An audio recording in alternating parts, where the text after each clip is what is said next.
The moment one warning changed everything. Sometimes survival isn't about what you know, it's about what you're willing to risk when you've got 3 seconds to decide.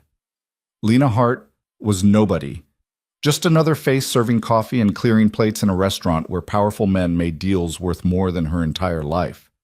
Until the night she heard something she wasn't supposed to. Until she chose to act instead of run. One folded receipt, 5 scribbled words, and suddenly she wasn't invisible anymore.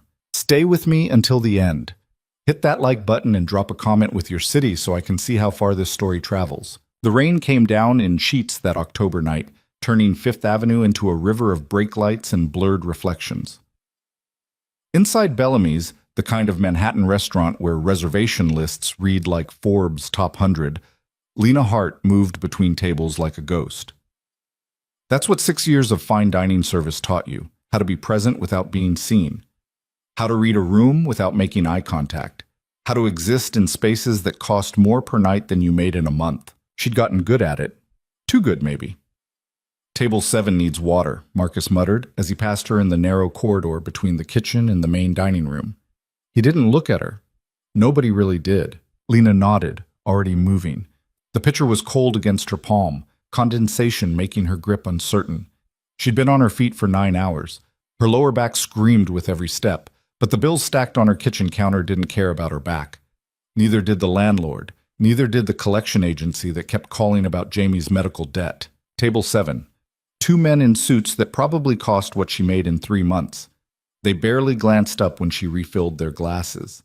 The shorter one, slicked back hair, gold cufflinks, was mid-sentence, something about quarterly projections. His companion, older, with the kind of tan that came from Caribbean vacations, not tanning beds, checked his phone. "Thank you," the older man said, and Lena felt a small shock of surprise.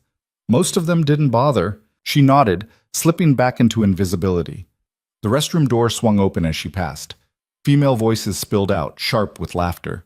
Lena stepped aside, letting them pass. 3 women in designer dresses, perfume lingering in their wake like expensive ghosts. She shouldn't have gone in.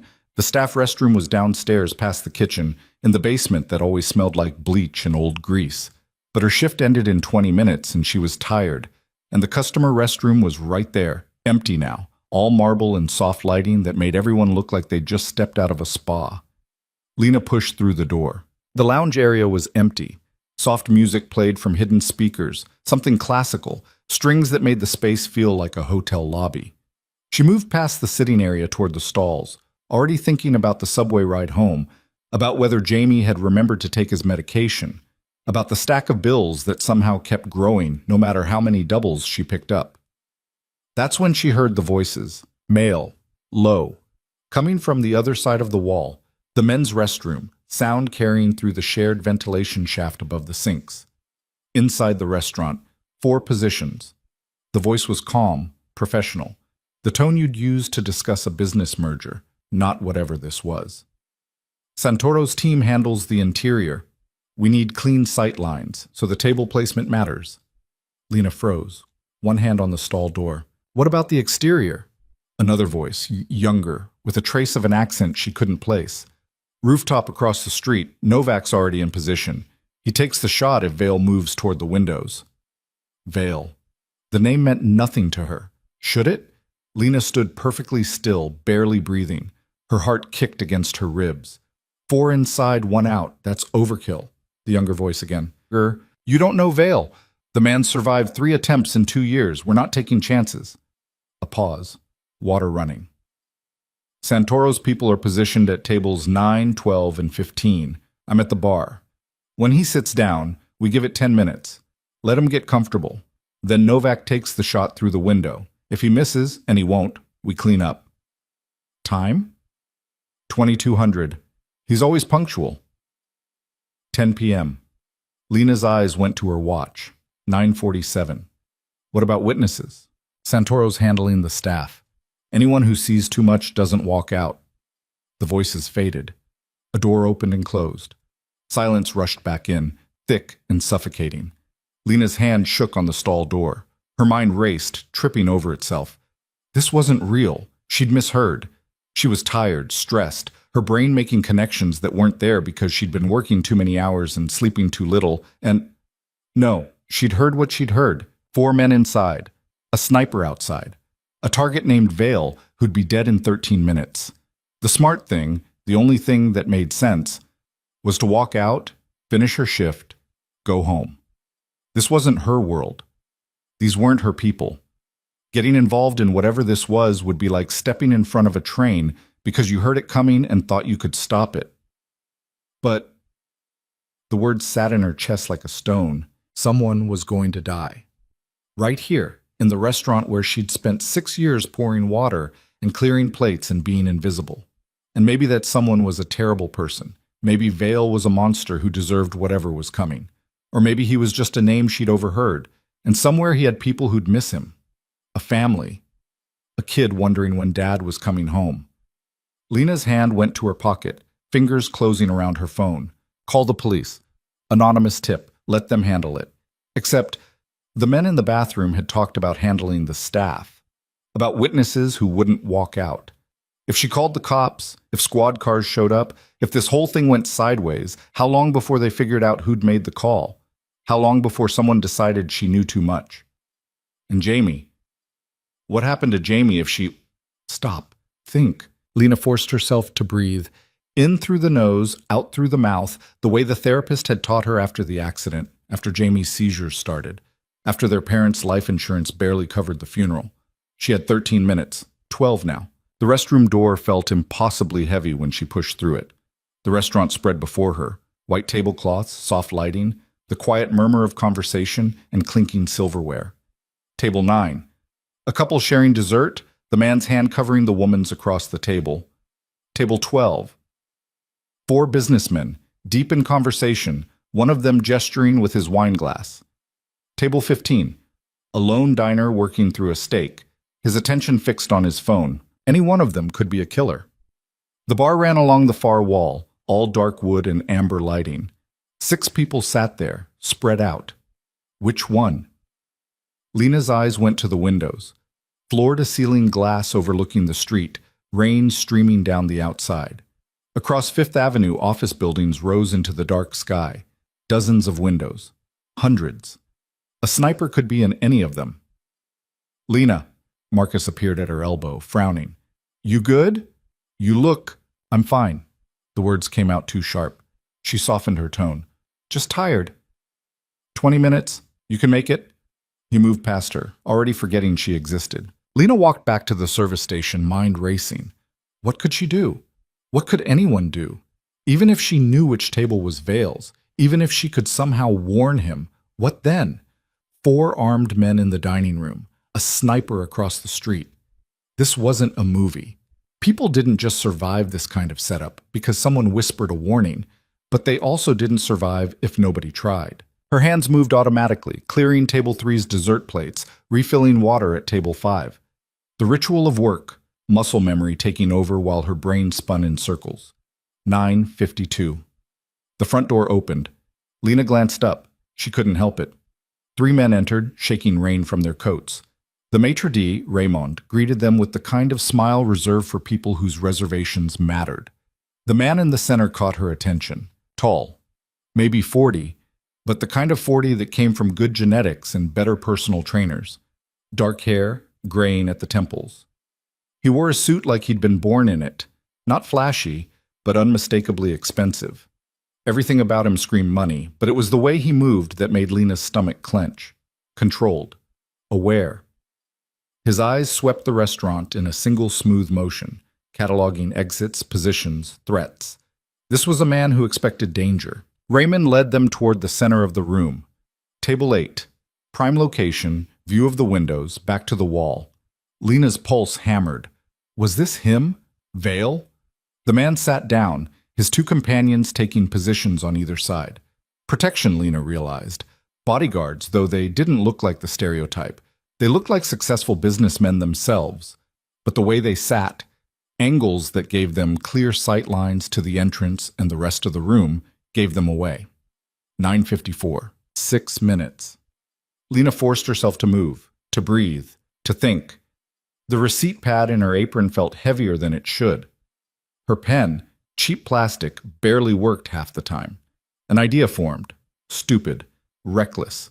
The kind of thing that got people killed in the news stories Jamie read on his tablet while she was at work. But she was already moving. The service station kept backup pens, the nice ones they gave to customers who needed to sign credit card slips. Lena grabbed one, her hand steady despite everything screaming at her to stop. The receipt pad came out of her apron.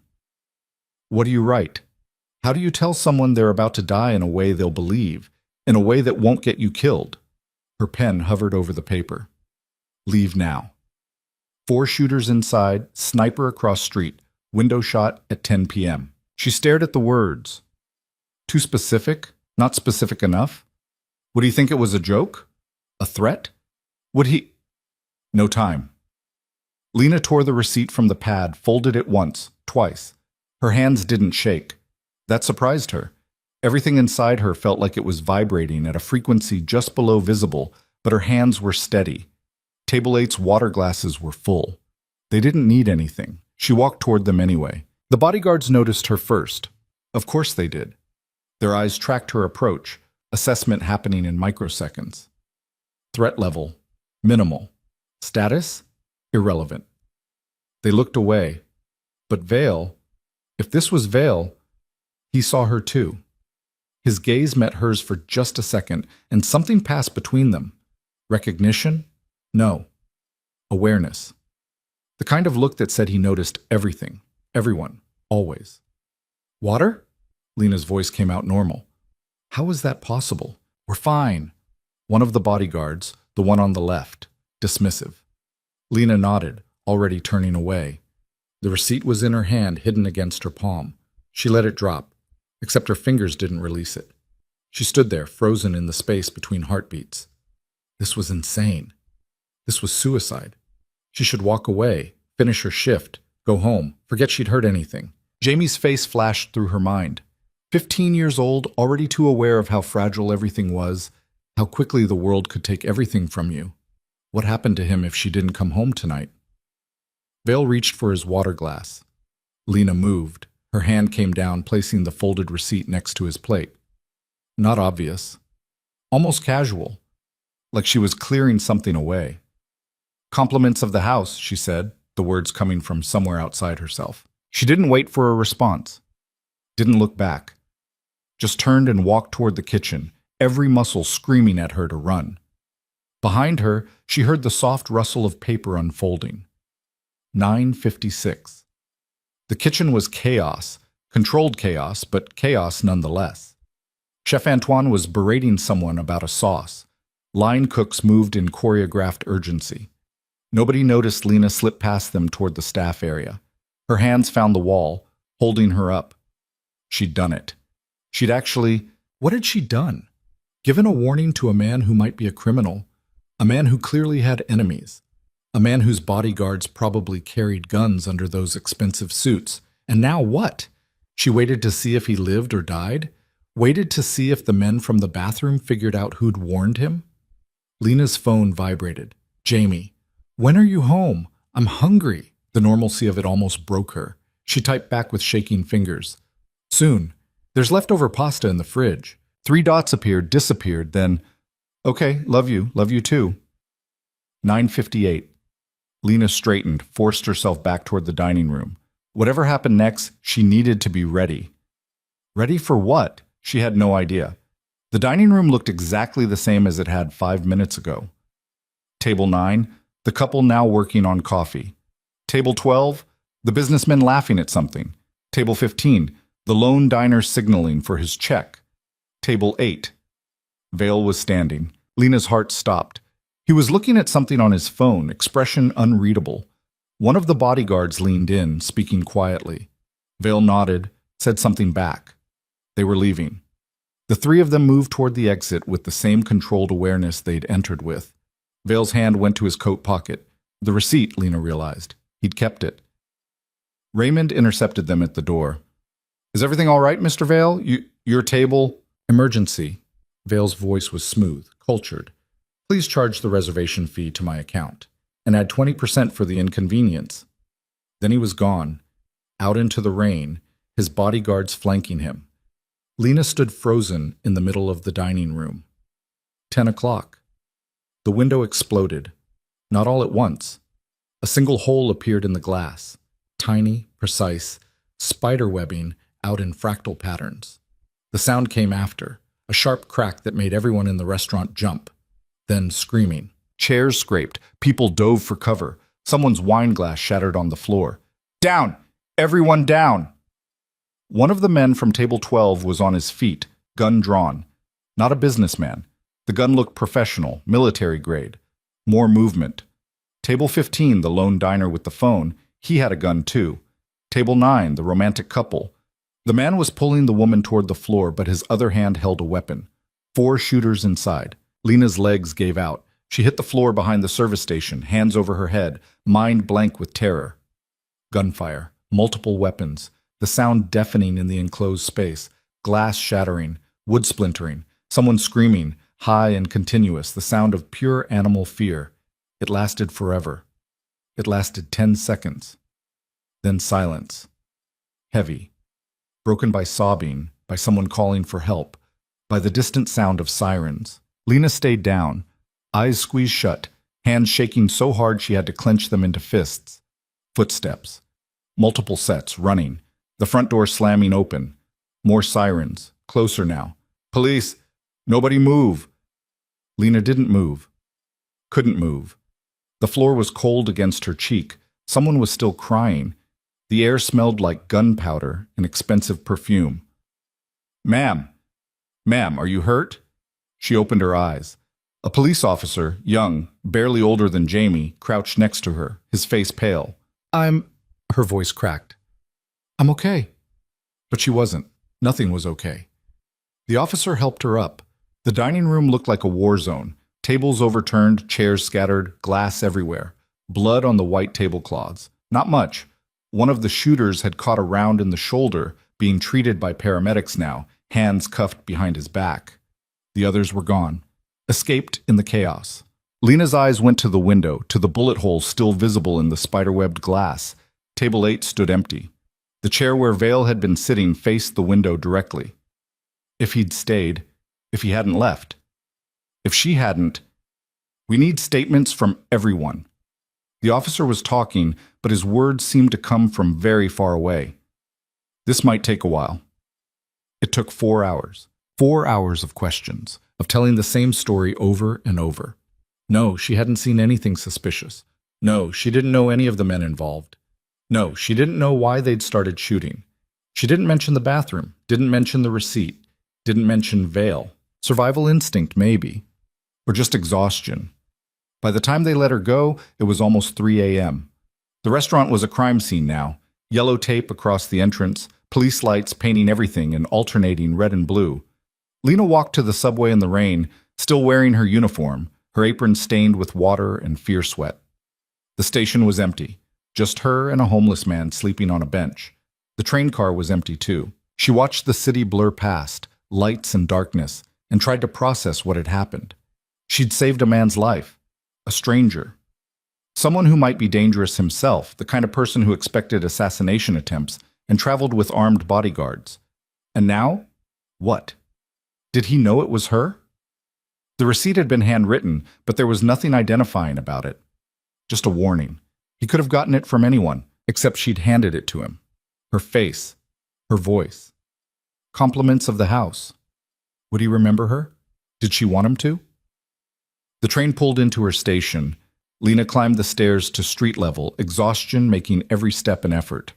Home was a 4th-floor walk-up in a building that had seen better days, probably in the 70s. She was so tired she almost missed him. A man.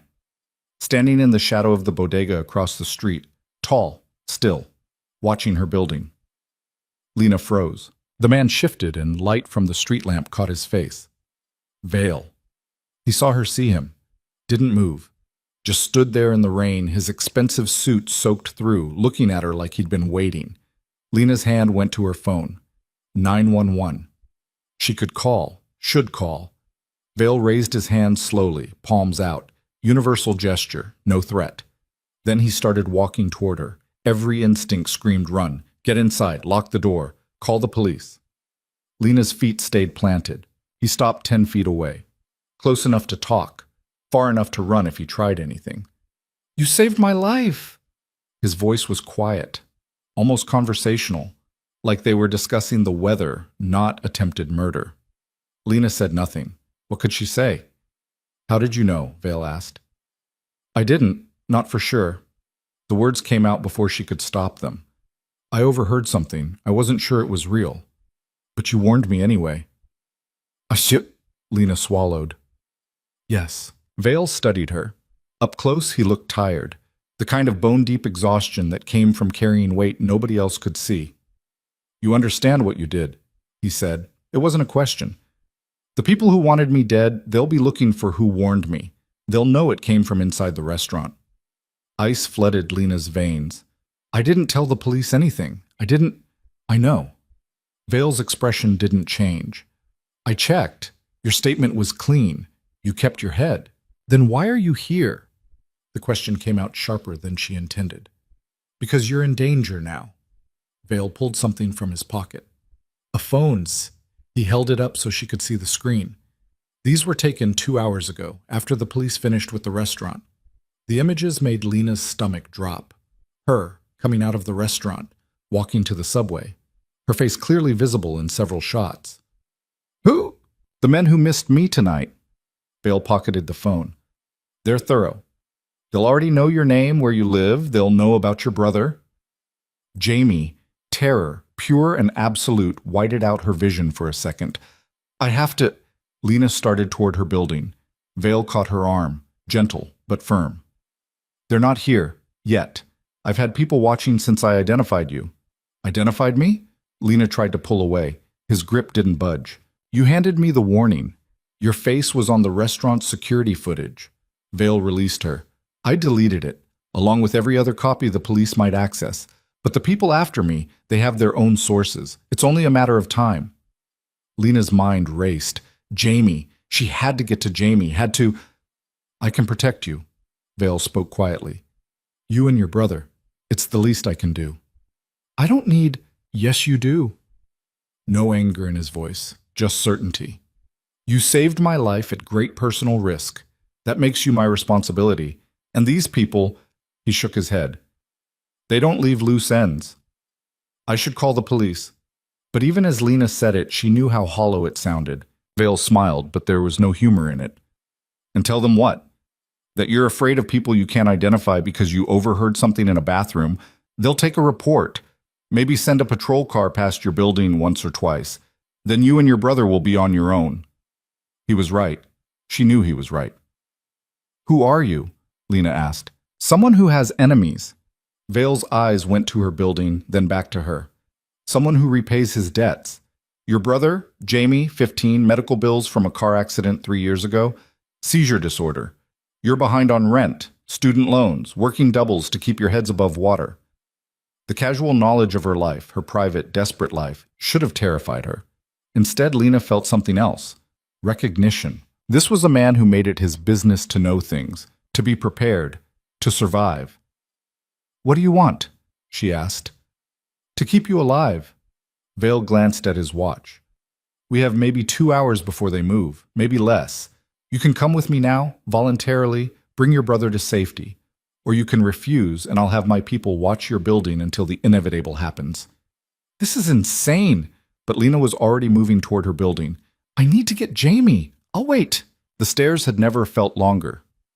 4th floor, door on the left, 3 locks that barely worked. Inside, Jamie was asleep on the couch, his tablet still playing some video, light flickering across his face. He looked so young. Still a kid, really, though he tried to act older. Lena touched his shoulder.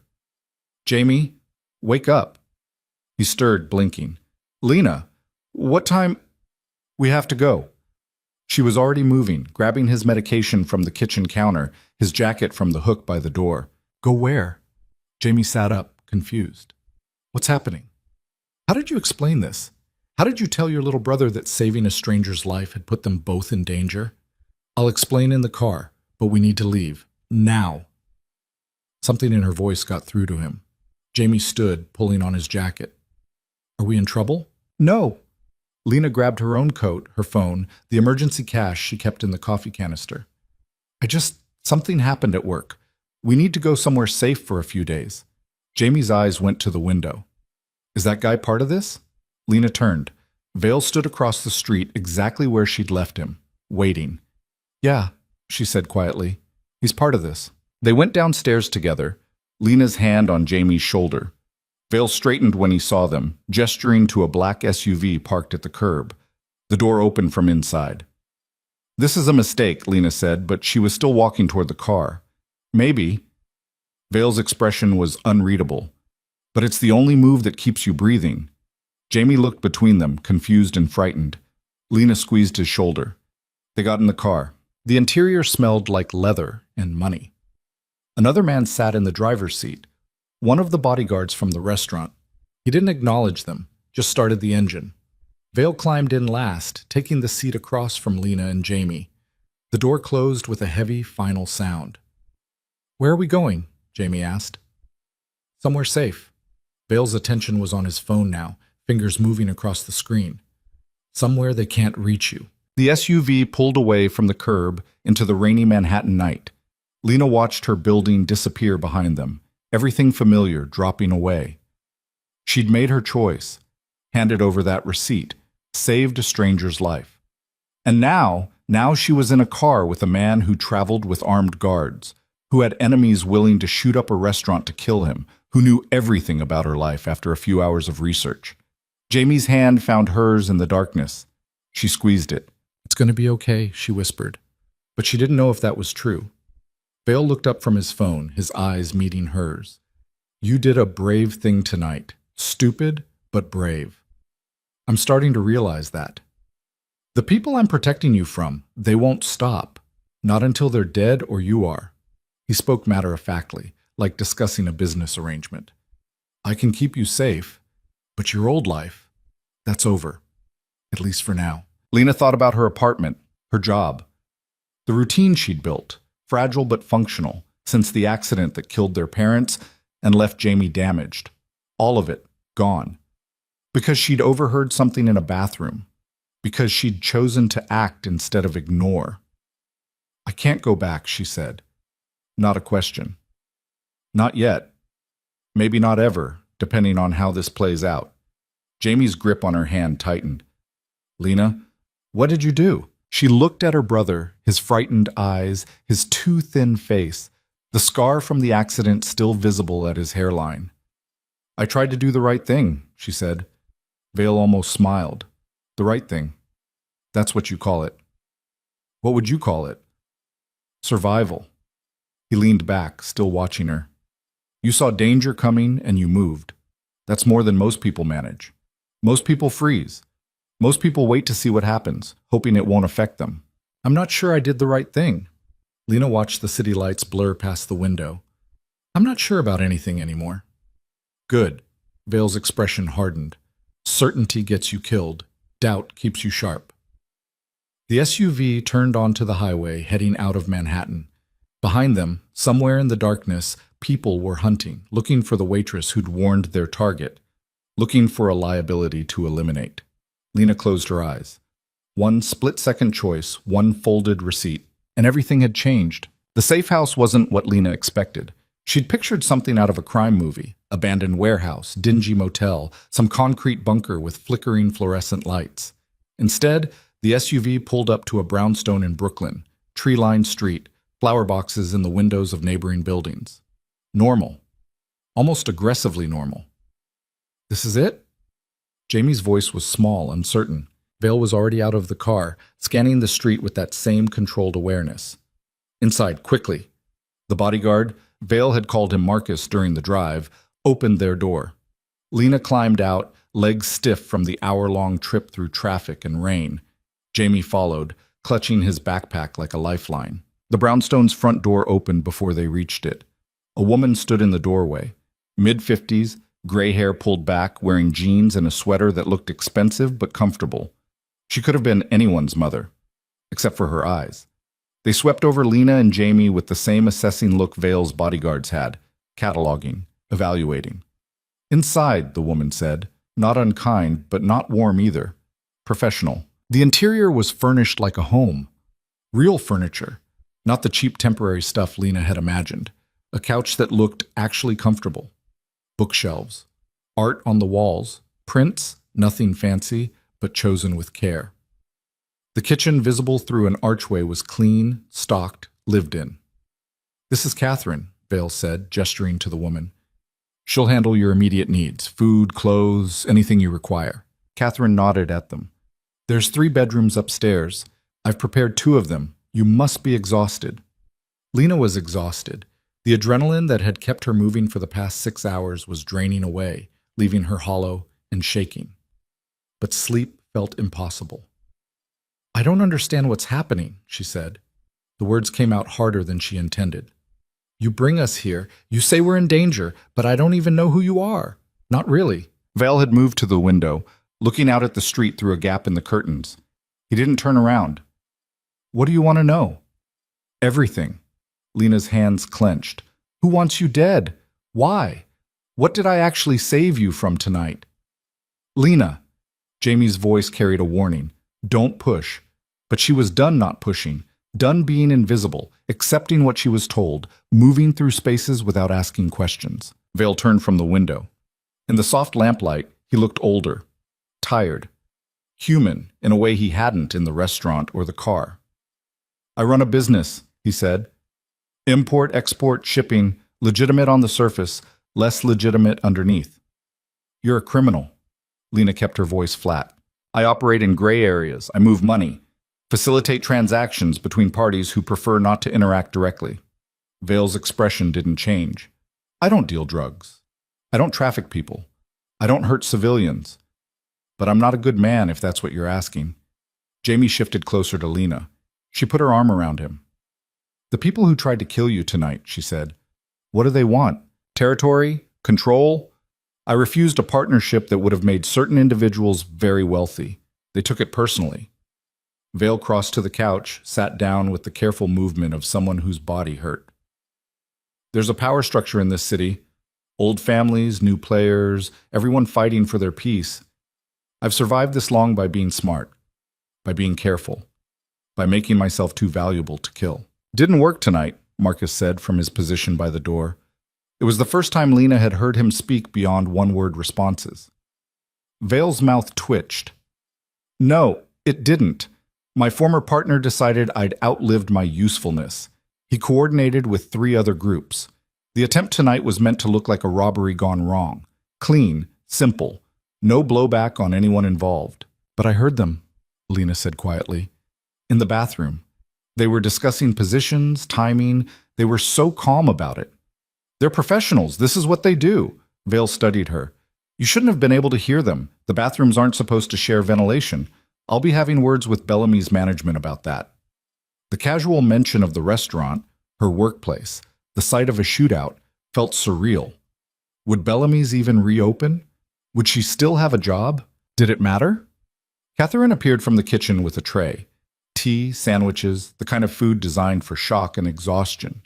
"You should eat," she said, setting it on the coffee table. "Both of you." Jamie reached for a sandwich immediately, 15 and perpetually hungry, even in the middle of a crisis. Lena's stomach churned at the thought of food, but she made herself take one. Force of habit. Eat when you can, sleep when you can, because you never know when the next chance will come. The sandwich was good. Turkey, fresh bread, real vegetables. Better than anything in her fridge at home. Home.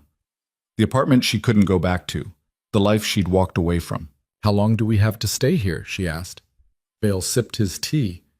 "Depends on how quickly I can resolve the situation." "Resolve it how?" "That's not your concern."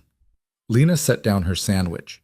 "You made it my concern when you showed up at my building, when you told me people were taking pictures of me, when you put my brother in a car and brought us here." "I saved your life," Vale said, and there was steel under the quiet words. "I saved yours first." They stared at each other.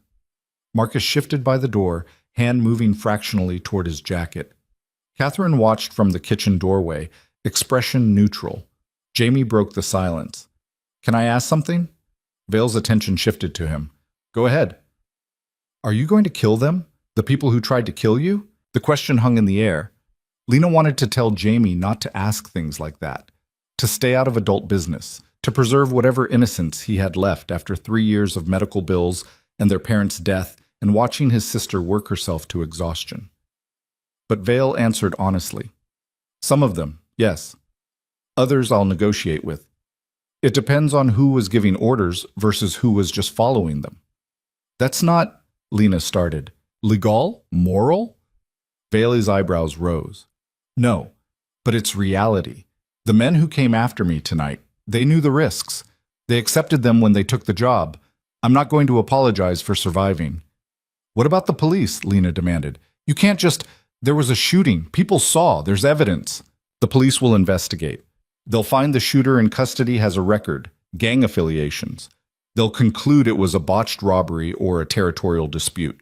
The media will report it for 2 days, then move on. Vale spoke with absolute certainty. That's how it works. That's insane. That's New York. He stood wincing slightly. You're safe here. The location isn't in any database registered to a shell company 3 layers deep. Only 5 people know about this property, and I trust 4 of them. Who's the 5th? Marcus asked. You. Vale almost smiled.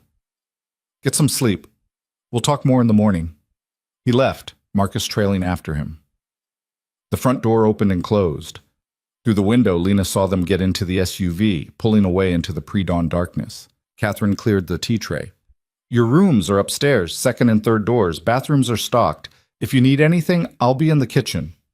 You're staying? Lena asked. Someone needs to be here. Might as well be me. Catherine's expression softened fractionally. Try to rest. I know it seems impossible right now, but you're safe.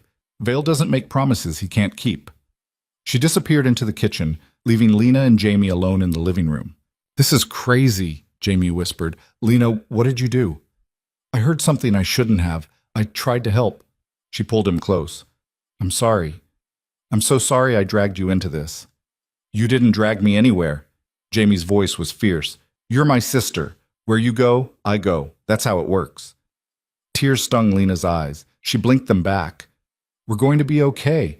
We just need to stay here for a few days, let Vale handle whatever he needs to handle, then we can go home. She didn't believe it. From Jamie's expression, he didn't either. But they went upstairs anyway. The bedrooms were simple, clean. Real beds with real sheets, not the threadbare stuff from their apartment. Lena helped Jamie get settled, made sure he took his medication, watched him climb into bed still fully dressed. Leave the door open, he said. Please. Of course. Her own room was across the hall. Lena sat on the edge of the bed, still in her work uniform, and tried to process the past 8 hours. Morning shift at Bellamy's felt like a lifetime ago. Pouring water, clearing plates, being invisible. That version of herself, the one who kept her head down and didn't ask questions, was gone. She'd heard a murder plot and decided to act. She'd saved a criminal's life. She'd put herself and Jamie in danger, and now they were hiding in a safe house in Brooklyn while that same criminal went off to resolve the situation in ways she probably didn't want to know about. Lena's phone buzzed. Unknown number. She almost didn't answer. But curiosity, the same impulse that had made her write that warning, made her swipe to accept. Hello? Ms. Hart. A man's voice, unfamiliar, calm, professional. We need to talk. Ice flooded her veins. Who is this? Someone who wants to help you. You're in danger. The man you're with, Adrian Vale, he's using you. You're a loose end to him, a liability. Once he's resolved his current problems, what do you think happens to witnesses? Lena's hand tightened on the phone. I don't know what you're talking about. Yes, you do. You warned him tonight, at Bellamy's. We have footage. Not the restaurant cameras, Vale deleted those, but traffic cameras, security feeds from neighboring buildings. We know it was you. Her throat closed. We're not angry, the voice continued. You did what you thought was right, but you need to understand Vale is a dangerous man. He's killed people, ruined lives. The business he runs, the money he moves, it funds violence across 3 states. Is that who you want protecting your brother? What do you want? Lena forced the words out. Meet with us. Tell us where Vale is keeping you. We can put you in real protective custody. Federal marshals, witness protection if necessary. You and your brother would be safe. Actually safe, not dependent on a criminal's whim. And Vale would face justice. Finally. The voice warmed slightly. You seem like a good person, Ms. Hart. You work hard. You take care of your family. You don't deserve to be caught up in this world. Let us help you get out. Lena's mind raced. This could be legitimate. Federal agents, police, someone actually trying to help. Or it could be the people who tried to kill Vale, using different tactics now that bullets had failed. How did you get this number? She asked. A pause. Does it matter? Yes. We have resources. We've been investigating Vale for 2 years. When your name came up in connection with tonight's incident, we ran your information. It sounded plausible. It sounded reasonable. It also sounded like exactly what someone hunting her would say. I need to think, Lena said. Time isn't on your side. Vale's enemies are looking for you. The longer you wait, the more danger you're in. Meet us tomorrow, noon. There's a coffee shop on Atlantic Avenue, corner of... Lena hung up. Her hands shook. She stared at the phone, half expecting it to ring again. It didn't. Downstairs, she found Catherine in the kitchen, working on a laptop. The woman looked up when Lena entered. Can't sleep? Someone just called me, said they were investigating Vale, wanted me to meet them. Lena held out her phone. How did they get this number? Catherine's expression went cold. Show me. Lena pulled up the call log. Catherine photographed the screen with her own phone, fingers flying across her keyboard. Burner, she said after a moment. Disposable. Probably already in a dumpster somewhere. Her eyes met Lena's. What did they say exactly? Lena repeated the conversation as best she could remember. Catherine listened without interrupting, her face unreadable. They're not federal, she said when Lena finished. The feds wouldn't cold call a witness at 4 a.m. with an immediate meeting demand. They'd send agents to your door, show credentials, follow protocol. So it's them, the people who tried to kill Vale. Most likely, they're fishing, trying to figure out where you are, whether you're willing to flip. Catherine closed her laptop. Don't answer if that number calls again, and don't leave this house. I wasn't planning on it. Good. Catherine stood, moving to the stove. Tea? Something stronger? Just water. Catherine filled a glass from the tap, handed it over. You're handling this better than most would. Am I? Lena's laugh came out bitter. I don't feel like I'm handling anything. I feel like I'm drowning. You're still standing, still thinking, still protecting your brother. Catherine leaned against the counter. That's more than handling it. That's surviving. How long have you worked for Vale? 12 years, since he was just another mid-level operator trying not to get killed by the people above him. And you've seen this before? People like me getting pulled into his world? Catherine's expression flickered. Not often. Vale's careful about collateral damage. He doesn't like civilians getting hurt. But yes, I've seen it. What happened to them? Most walked away when it was safe. New identities if needed, financial help to start over.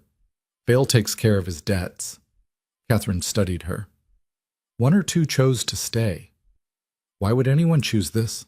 Because sometimes your old life doesn't fit anymore. Because sometimes you realize you're stronger than you thought. Because sometimes, Catherine shrugged, the person who saves you becomes the person you can't imagine leaving. The implication hung between them. I don't even know him, Lena said. No, but he knows you, or he's starting to.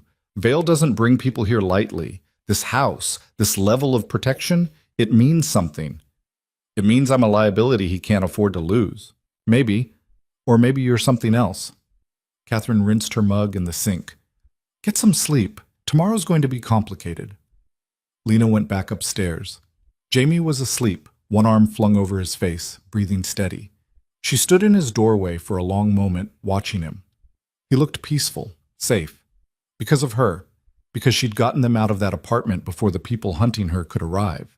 Because she'd made the choice, insane, reckless, to trust Vale. Had she made the right call? Lena didn't know. She went to her own room, lay down on top of the covers, and stared at the ceiling until gray light started seeping through the curtains. Vale returned at 8 in the morning. Lena heard the SUV pull up, heard voices in the hallway. She was downstairs before she'd consciously decided to move, finding him in the living room with Catherine and Marcus. He looked worse than he had 6 hours ago. The controlled facade was cracking, blood on his shirt cuff, a bruise forming on his jaw. What happened? The question came out before Lena could stop it. Vale's eyes met hers. I resolved part of the problem. What does that mean? It means the sniper from last night won't be taking any more contracts. It means the man who hired him is reconsidering his life choices from a hospital bed. It means 2 of the 4 shooters in the restaurant have disappeared, and the other 2 are in custody with very expensive lawyers. Lena's stomach churned. You killed someone. I removed a threat. Vale's voice was flat. Would you prefer I'd let them keep hunting? Let them track you down and put a bullet in your head to tie up loose ends? I'd prefer none of this was happening. So would I, but we don't get that choice. Vale moved past her toward the stairs. Excuse me, I need to clean up. He disappeared. Marcus followed. Catherine gave Lena a long look. He's been up all night tracking down the people who tried to kill him, she said quietly, while making sure none of them could trace this location, while ensuring you and your brother stayed safe. Maybe cut him some slack. He killed someone, Lena repeated. Yes, he did. And if he hadn't, that someone would have killed him. Then come for you. Catherine's expression was hard. This isn't your world. I understand that, but you're in it now, and the rules are different. You can be horrified later. Right now, you need to be grateful you're alive. Jamie appeared at the top of the stairs, rubbing his eyes. What's going on? I heard yelling. Nothing, Lena said automatically. Just talking. Are you hungry? Starving. Catherine moved toward the kitchen. I'll make breakfast. Eggs okay? Eggs are great, Jamie said, coming down the stairs. He looked better after sleep, still scared, still uncertain, but more himself. They ate in the kitchen. Scrambled eggs, toast, fresh fruit. Normal food in an abnormal situation. Jamie asked about his medication. Catherine had already picked up refills, somehow knowing exactly what he needed. When he asked about school, Catherine promised to arrange remote access to his classes. How long are we staying here, he asked. Not sure yet, Lena said. Until it's safe. When will that be? Nobody answered. Val came back downstairs an hour later, showered and changed. The blood was gone. The bruise on his jaw was visible, but not terrible. He looked like himself again, controlled, aware, dangerous. He found Lena in the living room, staring out the window at the normal street with its normal people living normal lives. Someone called me last night, she said without turning around. Claimed to be investigating you. Wanted me to meet with them. She heard him go still. What did you tell them? Nothing. I hung up. Catherine said they weren't real law enforcement. They weren't. Vale came to stand beside her. They were fishing.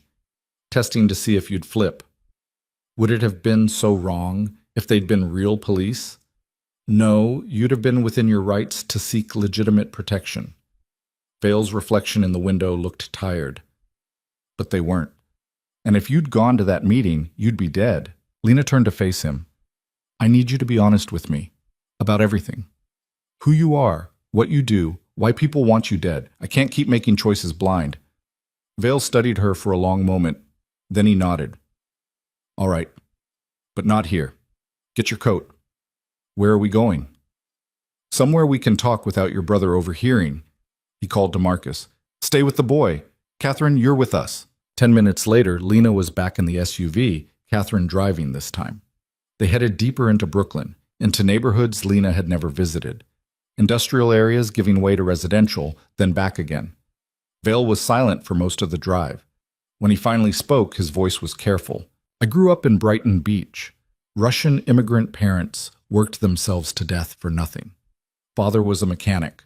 Mother cleaned houses. I watched them break themselves trying to make it in a country that didn't want them, and I decided I'd rather break the country instead. He looked out the window at the passing streets. Started small. Running errands for the local guys, moving packages, playing messenger. I was smart, kept my mouth shut, didn't ask questions. By 20, I was managing shipments. By 25, I'd cut out the middlemen and started my own operation. Doing what? Lena asked. Whatever made money. Mostly legitimate shipping, textiles, electronics, machinery. But I didn't ask too many questions about where the money came from or where the goods were going. That ambiguity made me valuable. A neutral party, someone both sides could work with. The SUV turned down a side street, pulling up to what looked like an abandoned warehouse. Why are we here? Lena asked. Lena saw. Because this is where it started going wrong. Vale climbed out. This is where I learned the cost of trust. Inside, the warehouse was empty except for some old crates and industrial shelving. Catherine stayed by the door, hand inside her jacket.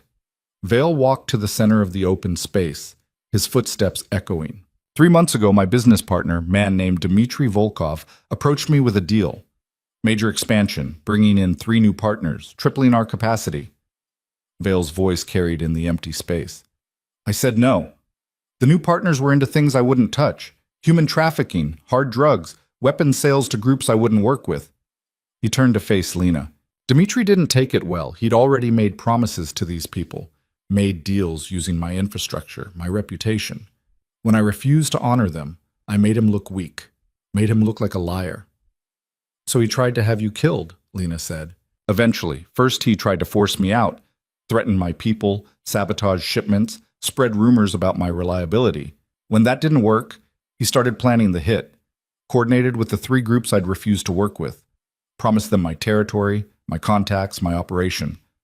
All they had to do was remove me. Lena looked around the empty warehouse. What happened here?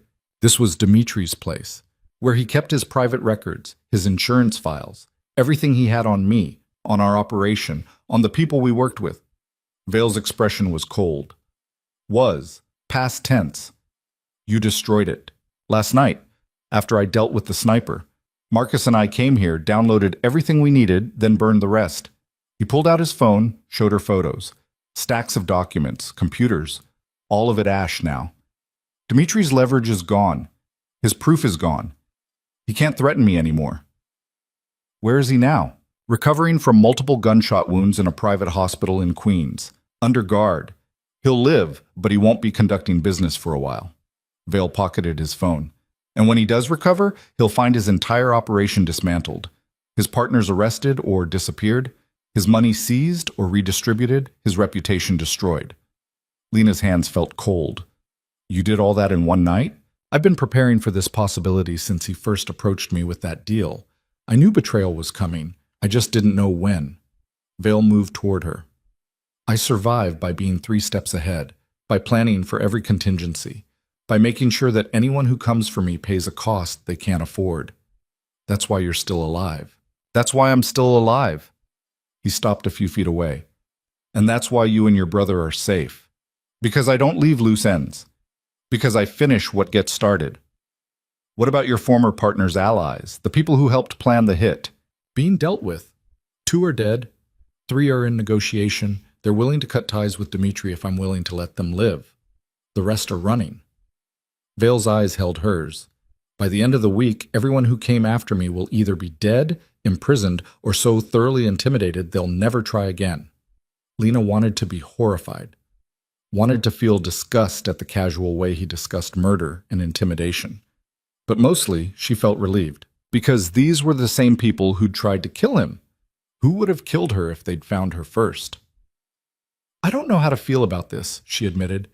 You don't have to know. You just have to stay alive long enough to figure it out. Vale gestured to the door. Come on, let's go back. They rode in silence.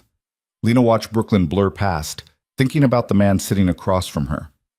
Criminal, killer, someone who operated in worlds she'd only glimpsed on news reports and crime shows, but also the man who'd deleted security footage to protect her, who'd brought her and Jamie somewhere safe, who was systematically dismantling the people who threatened them. Why did you come to my building last night? She asked suddenly. You could have just watched from a distance, made sure we were safe without revealing yourself. Vale was quiet for a moment. Because you deserved to know what you'd gotten yourself into. Because dragging you into this blind seemed cruel. He met her eyes. Because I owe you my life and I pay my debts face to face. Even if it complicated things? Especially then. The safe house appeared ahead. Catherine pulled into the narrow driveway, killing the engine. One more question, Lena said before Vale could get out. When this is over, when Dmitry and his allies are dealt with, what happens to us? You go home. Or somewhere new, if home isn't safe. I'll provide security until you're established. Money to cover lost wages, relocation costs, whatever you need. Vale's expression was unreadable. You saved my life. That means you're under my protection until you choose not to be. And if we choose to stay under your protection? The question hung between them. Catherine pretended to check her phone, giving them privacy. Then you stay, Vale said finally, for as long as you want. Why would we want that? I don't know. Maybe you wouldn't. Maybe once you're safe, you'll run as far from me as possible. Can't say I'd blame you. He opened the door. But the offer stands, for you and your brother, always. He was gone before Lena could respond, heading into the house. Catherine twisted in her seat to look at her. He means it. The offer. He doesn't make them lightly. I'm a waitress, Lena said. What would I even do in his world? Whatever you wanted. Vale's organization isn't just muscle and intimidation. He's got accountants, lawyers, logistics people. Hell, he's got a woman who just manages his restaurant investments. Catherine smiled slightly. You're smart, observant. You kept your head during a crisis and made a decision that saved a life. Those are valuable skills. I don't want to be a criminal. Then don't be. Work legitimate operations. Vale's shipping business is 90% legal. You could manage one of the warehouses, handle scheduling, whatever interests you. Catherine started the engine again, pulling into the garage attached to the house. Or you could go back to your old life, no judgment, either way. But you should know, you've got options now, more than you had before. Inside, Jamie was playing a video game on a laptop Catherine had provided. He looked up when they entered, relief crossing his face. You were gone a while. Just talking. Lena sat next to him. How are you doing? Really? Jamie paused the game. I'm scared, but I'm okay. Catherine's been showing me the security system. Did you know this place has cameras on every entrance and the windows are bulletproof? I didn't know that. It's actually kind of cool in a terrifying way. He looked at her seriously. Are we going to die? No. Lena pulled him close. No. Vale's handling it. We're safe. Do you trust him? Did she? Lena thought about the past 12 hours. About Vale showing up at her building when he could have sent someone else. About him bringing them here, protecting them, being honest about who he was and what he'd done. About the way he'd looked at her in the warehouse. Not like a liability or a witness, but like a person whose opinion mattered. I think so, she said. Yeah, I think I do. Jamie nodded against her shoulder. Okay, then I do too. Vale appeared in the doorway. Can I borrow your sister for a minute? Jamie went back to his game. Lena followed Vale into the kitchen, where he'd spread papers across the table. Photos, documents, files. These are the remaining threats, he said, pointing to 3 photos. Dmitri's in the hospital, but these 3 are still active.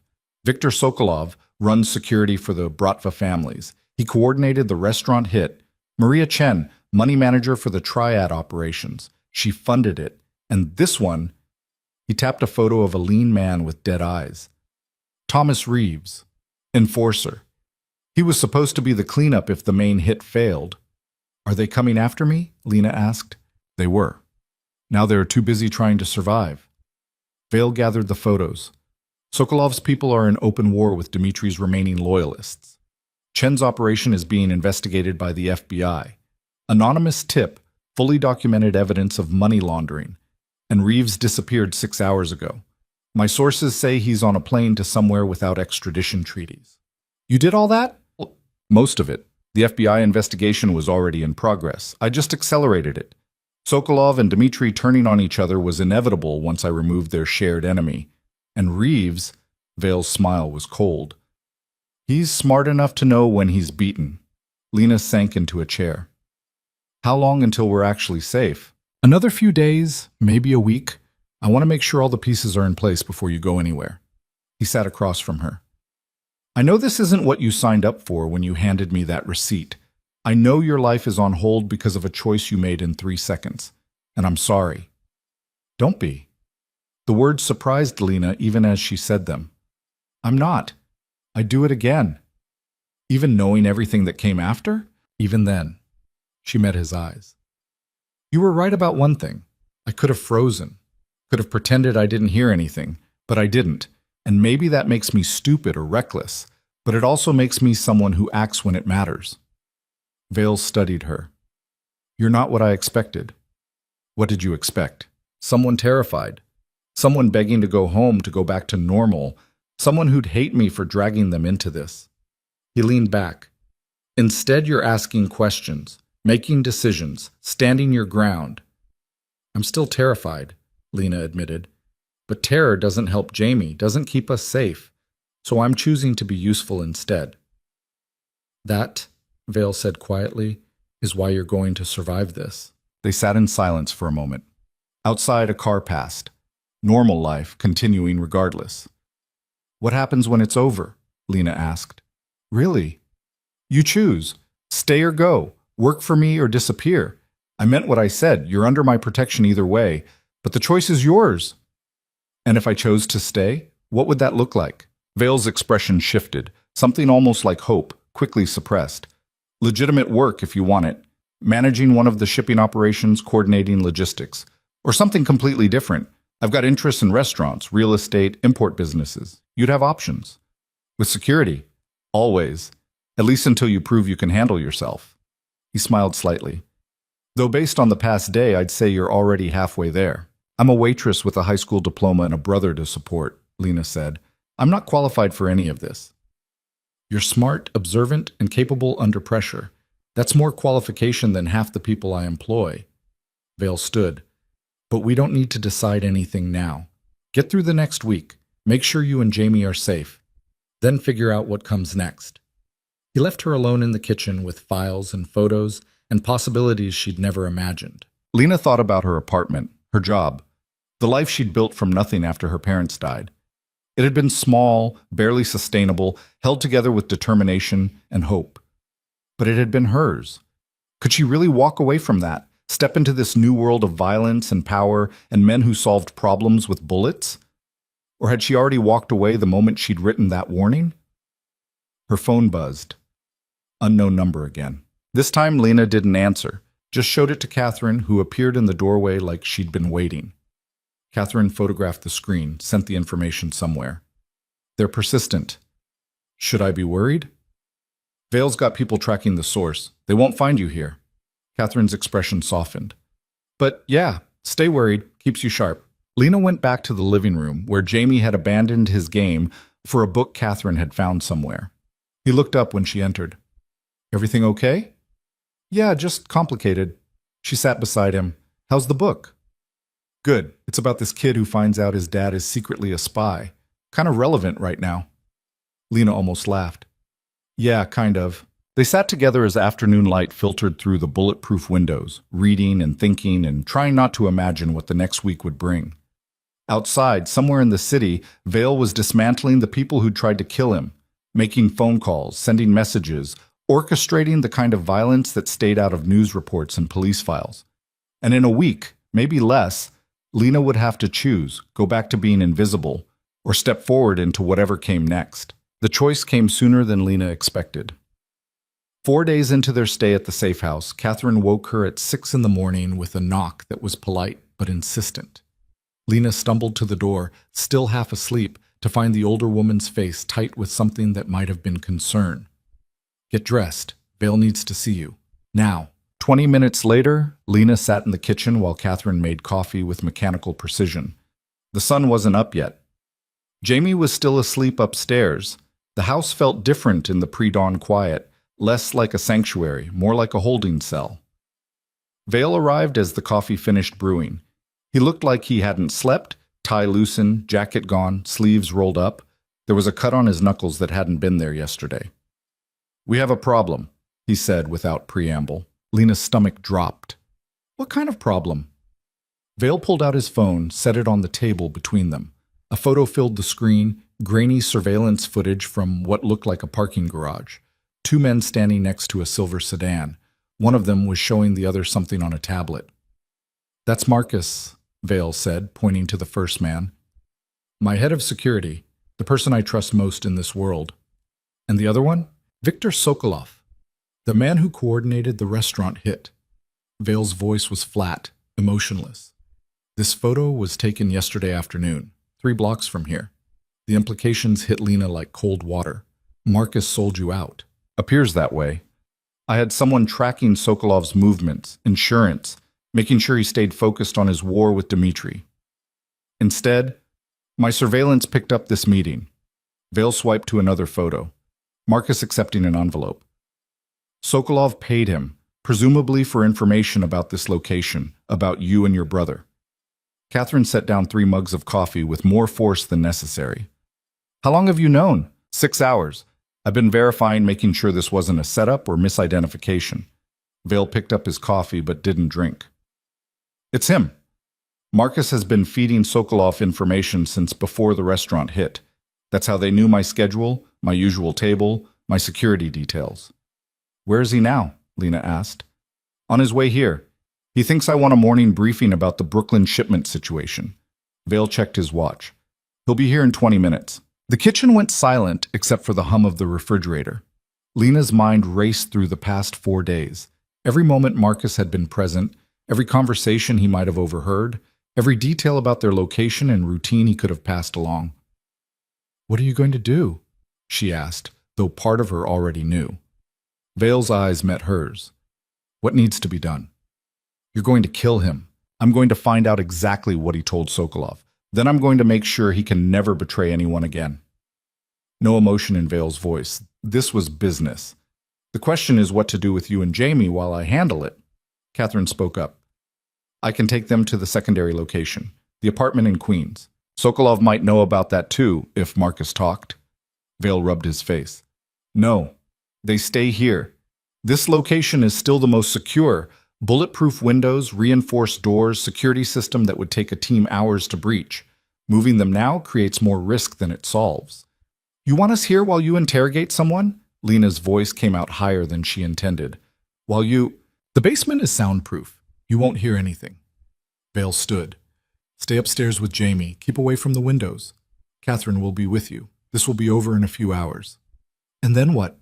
If Marcus told Sokolov where we are, if he knows about this place, then we deal with that too. Vale's expression was harder than Lena had seen it. I've been 3 steps ahead this entire time. Marcus's betrayal hurts, but it doesn't change the fundamentals.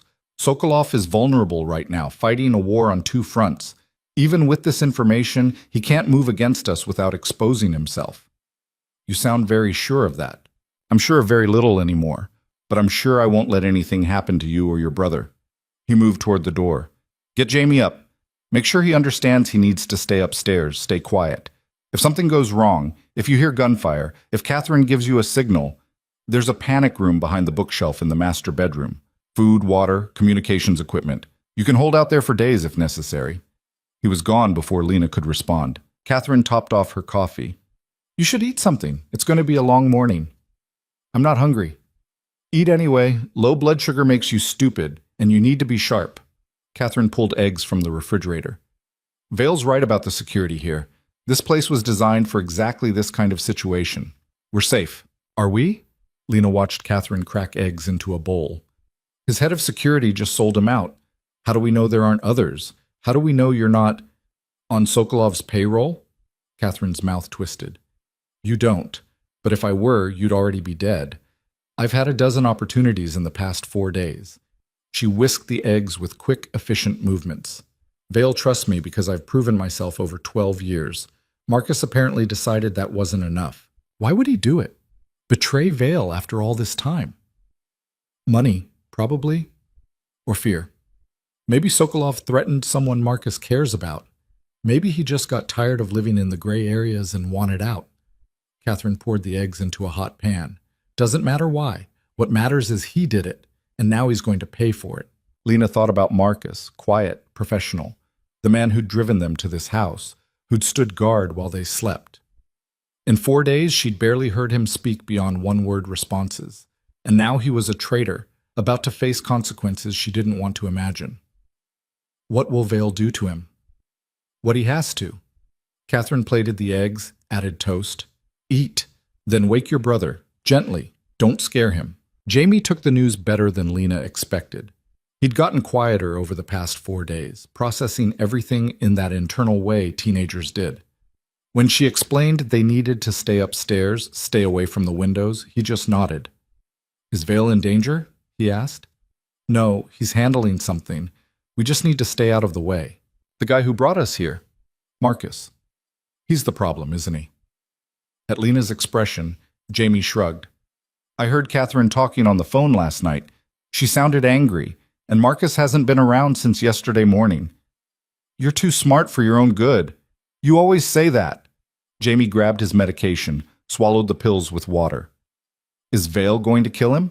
Lena wanted to lie, to protect him from the reality of what was about to happen in the basement of this normal-looking Brooklyn brownstone. But Jamie had already seen too much, understood too much. Lying would be an insult. Probably, she said. Okay. Jamie sat on the bed, pulling his knees up. I know you're trying to protect me, but I'm not a kid anymore. I know what kind of world this is. I know what happens when people betray each other. You shouldn't have to know that. Yeah, well, I do. He looked at her seriously. Are we safe? Actually safe, not just what adults tell kids safe? I think so. Vale's been good to us, and Catherine, she's competent. If something goes wrong, she'll get us out. Do you trust him? Vale. It was the second time Jamie had asked that question. Lena's answer hadn't changed, but the certainty behind it had grown stronger. Yes, I do. Then I'm okay. Jamie picked up his book. We should probably stay quiet though, right? Not make his job harder? Lena pulled him into a hug. He tolerated it for about 5 seconds before squirming away, but she saw the relief in his eyes. Knowing what was happening was better than being kept in the dark. They heard the car arrive 15 minutes later. Footsteps on the front walk, the door opening, Vale's voice, casual and calm. Marcus, thanks for coming. We need to talk about the Brooklyn situation. Marcus's response was too quiet to make out. More footsteps. Moving toward the back of the house. A door opening. The basement, Lena realized. Then closing. Silence. Catherine appeared in the doorway. They're downstairs. It's going to be a while. How long is a while? Lena asked. However long it takes Vale to get the truth. Catherine leaned against the door frame. Could be an hour. Could be 4. Depends on whether Marcus cooperates. And if he doesn't? Then it takes longer. Catherine's expression was unreadable. Vale's good at this. He'll get what he needs. The morning crawled past. Lena tried to read but couldn't focus. Jamie alternated between his book and his phone, checking news sites and social media with the obsessive attention of a teenager trying to maintain some connection to normal life. Catherine stayed with them, working on her laptop, occasionally stepping out to make phone calls in low tones. Around 10, they heard sounds from downstairs. Not screaming. The soundproofing was too good for that. But vibrations, movement, something heavy hitting the floor. Jamie's eyes went wide. Lena put a hand on his shoulder. It's okay. Stay here. She found Catherine in the hallway, phone to her ear. The older woman ended the call when she saw Lena. Is it done? Lena asked. Not yet. Vale's being thorough. Catherine's face was tight. We have a bigger problem. Sokolov knows about this location. Marcus gave him the address, the security setup, everything, and he's planning to move tonight. Tonight? But Vale said Sokolov was vulnerable, and he is. But desperation makes people reckless. Sokolov figures if he can take you out, he can use that as leverage against Vale. Force a negotiation. Catherine's jaw clenched. He's putting together a team, 6 guys, maybe more. They're planning to hit us around midnight when they think we'll be asleep. Lena's heart hammered. We need to leave. Get out of here before... No. That's exactly what Sokolov wants, to flush us out into the open where we're vulnerable. Here we have advantages, fortifications, weapons, preparation. Catherine gripped Lena's arm. Vale's already making calls. By tonight we'll have reinforcements. People he trusts. Actually trusts. Not like Marcus. We're going to turn this house into a fortress and let Sokolov come to us. That's insane. Jamie's here. We can't... Jamie's safer here than running. Trust me. Catherine's eyes were hard. I've done this before. Defended positions against worse odds. We're going to be fine. The basement door opened. Vale emerged, blood on his hands, his shirt. His face was pale but composed. Behind him, Marcus was barely visible, slumped against the wall, breathing but not moving much. Vale saw Lena in the hallway. You shouldn't be down here. Catherine told me about Sokolov. About tonight. Then you understand why we need to prepare. Vale moved past her toward the kitchen sink, washing the blood off his hands with methodical care. Marcus gave up everything. Addresses, schedules, security protocols. Sokolov's planning a full assault, 6 shooters, military-grade weapons. He's not subtle anymore. He's desperate. We can't stay here, not with Jamie. Jamie is exactly why we're staying. Vale dried his hands, turned to face her. Out there, in motion, we're exposed. Here, we control the environment. I've got people coming, 8 of them, all vetted, all loyal. We'll have superior numbers, superior position, and surprise on our side because Sokolov thinks we don't know he's coming. You're going to ambush them. I'm going to end this, once and for all. Vale's expression softened fractionally. I know you're scared. I know this isn't what you signed up for, but running now would be suicide. Staying and fighting, that gives us a chance. Lena looked back toward the stairs, where Jamie was presumably still reading, trying to pretend everything was normal. Then back at Vale, who stood there covered in another man's blood, asking her to trust him one more time. What about Marcus? She asked. He's alive. For now. I got what I needed from him. Vale's voice was flat. After tonight, after we deal with Sokolov, I'll decide what happens to him. You mean you'll kill him? I mean I'll make sure he can never betray anyone again. How I accomplish that is still under consideration. Vale moved closer. I need you to be strong for a few more hours. Keep Jamie calm. Stay upstairs. Let me handle the security preparations. Can you do that? Could she? Lena didn't know, but she nodded anyway. The afternoon disappeared in preparation. Vale's people started arriving around 2. Hard-faced men and women who moved with military precision. They swept the house, checked sightlines, positioned weapons at strategic points. Catherine coordinated everything from the kitchen, her laptop showing security feeds and floor plans. Lena stayed upstairs with Jamie, watching through the window as the quiet Brooklyn street continued its normal day. A woman walked her dog. Kids played basketball in a driveway 3 houses down. Nobody knew that in a few hours, this block would become a battlefield. Are we going to die? Jamie asked quietly. No. Lena said it with more confidence than she felt. Vale knows what he's doing. We're going to be fine. You keep saying that, but people keep trying to kill us. They're trying to kill Vale. We're just collateral damage. Is that supposed to make me feel better? Jamie's voice cracked. Because it doesn't. Lena pulled him close, and this time he didn't squirm away. They sat together on the bed, listening to the sounds of preparation filtering up from downstairs. Footsteps. Low voices. The metallic click of weapons being checked and loaded. Vale came upstairs around 6. He'd changed clothes, cleaned up. He looked almost normal except for the hardness in his eyes. I need you both in the panic room, he said. Now, before it gets dark. The panic room was behind the bookshelf in the master bedroom, just like Vale had said. Catherine showed them how to activate it, a hidden switch that made the entire shelf swing outward on silent hinges. Behind it was a reinforced steel door with a keypad. Code is 7291, Catherine said. Get inside, lock the door behind you. Don't open it for anyone except Vale or me. We'll give you the code phrase, Brooklyn Sunrise, so you know it's really us. The room beyond was small but functional. Bunk beds, supplies, a bank of monitors showing camera feeds from around the house, a gun safe in the corner, which Catherine opened to reveal 2 handguns. Do you know how to use one? She asked Lena. No. Then don't touch them unless absolutely necessary. If someone gets in here who shouldn't be here, point and pull the trigger. Aim for center mass. Don't hesitate. Catherine closed the safe. But it won't come to that. We're not going to let anyone get this far. Jamie explored the small space, checking the supplies. Food, water, first aid kit, a satellite phone for emergencies. He seemed calmer here, like having a defined space to defend made the threat more manageable. How long do we have to stay here, he asked. Until it's over. Catherine checked her watch. Sokolov's team is gathering now. We estimate they'll move around midnight. The fight will be quick. Either they'll retreat when they realize we're ready for them, or we'll put them down hard and fast.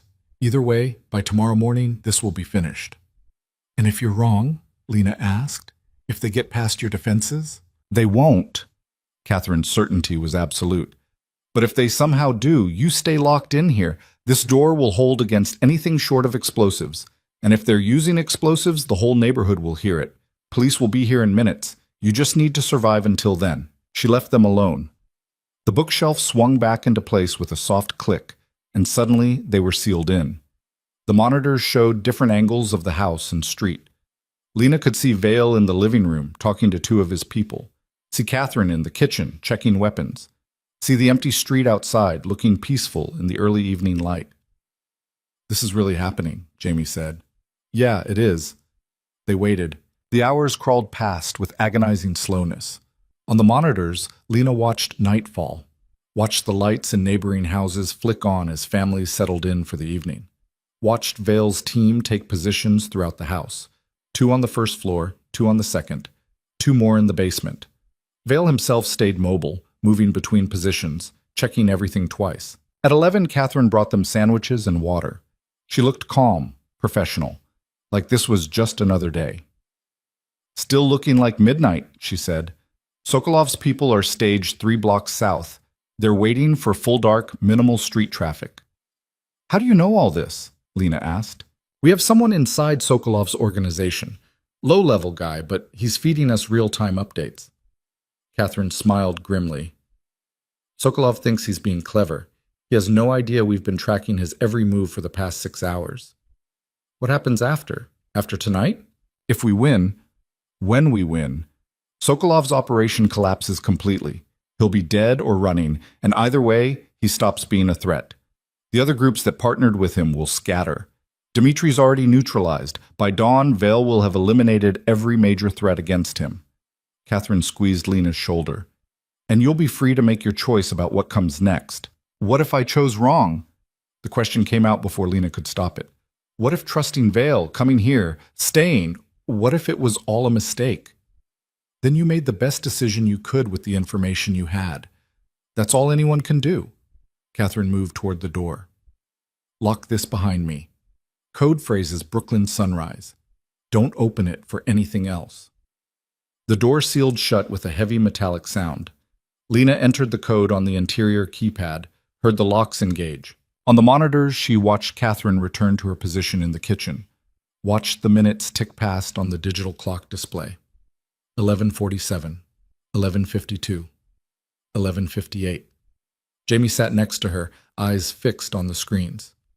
"Do you think Vale's scared?" he asked. "I think he's been doing this long enough that fear works differently for him. It's not about being scared or not scared, it's about being prepared." "Are you scared?"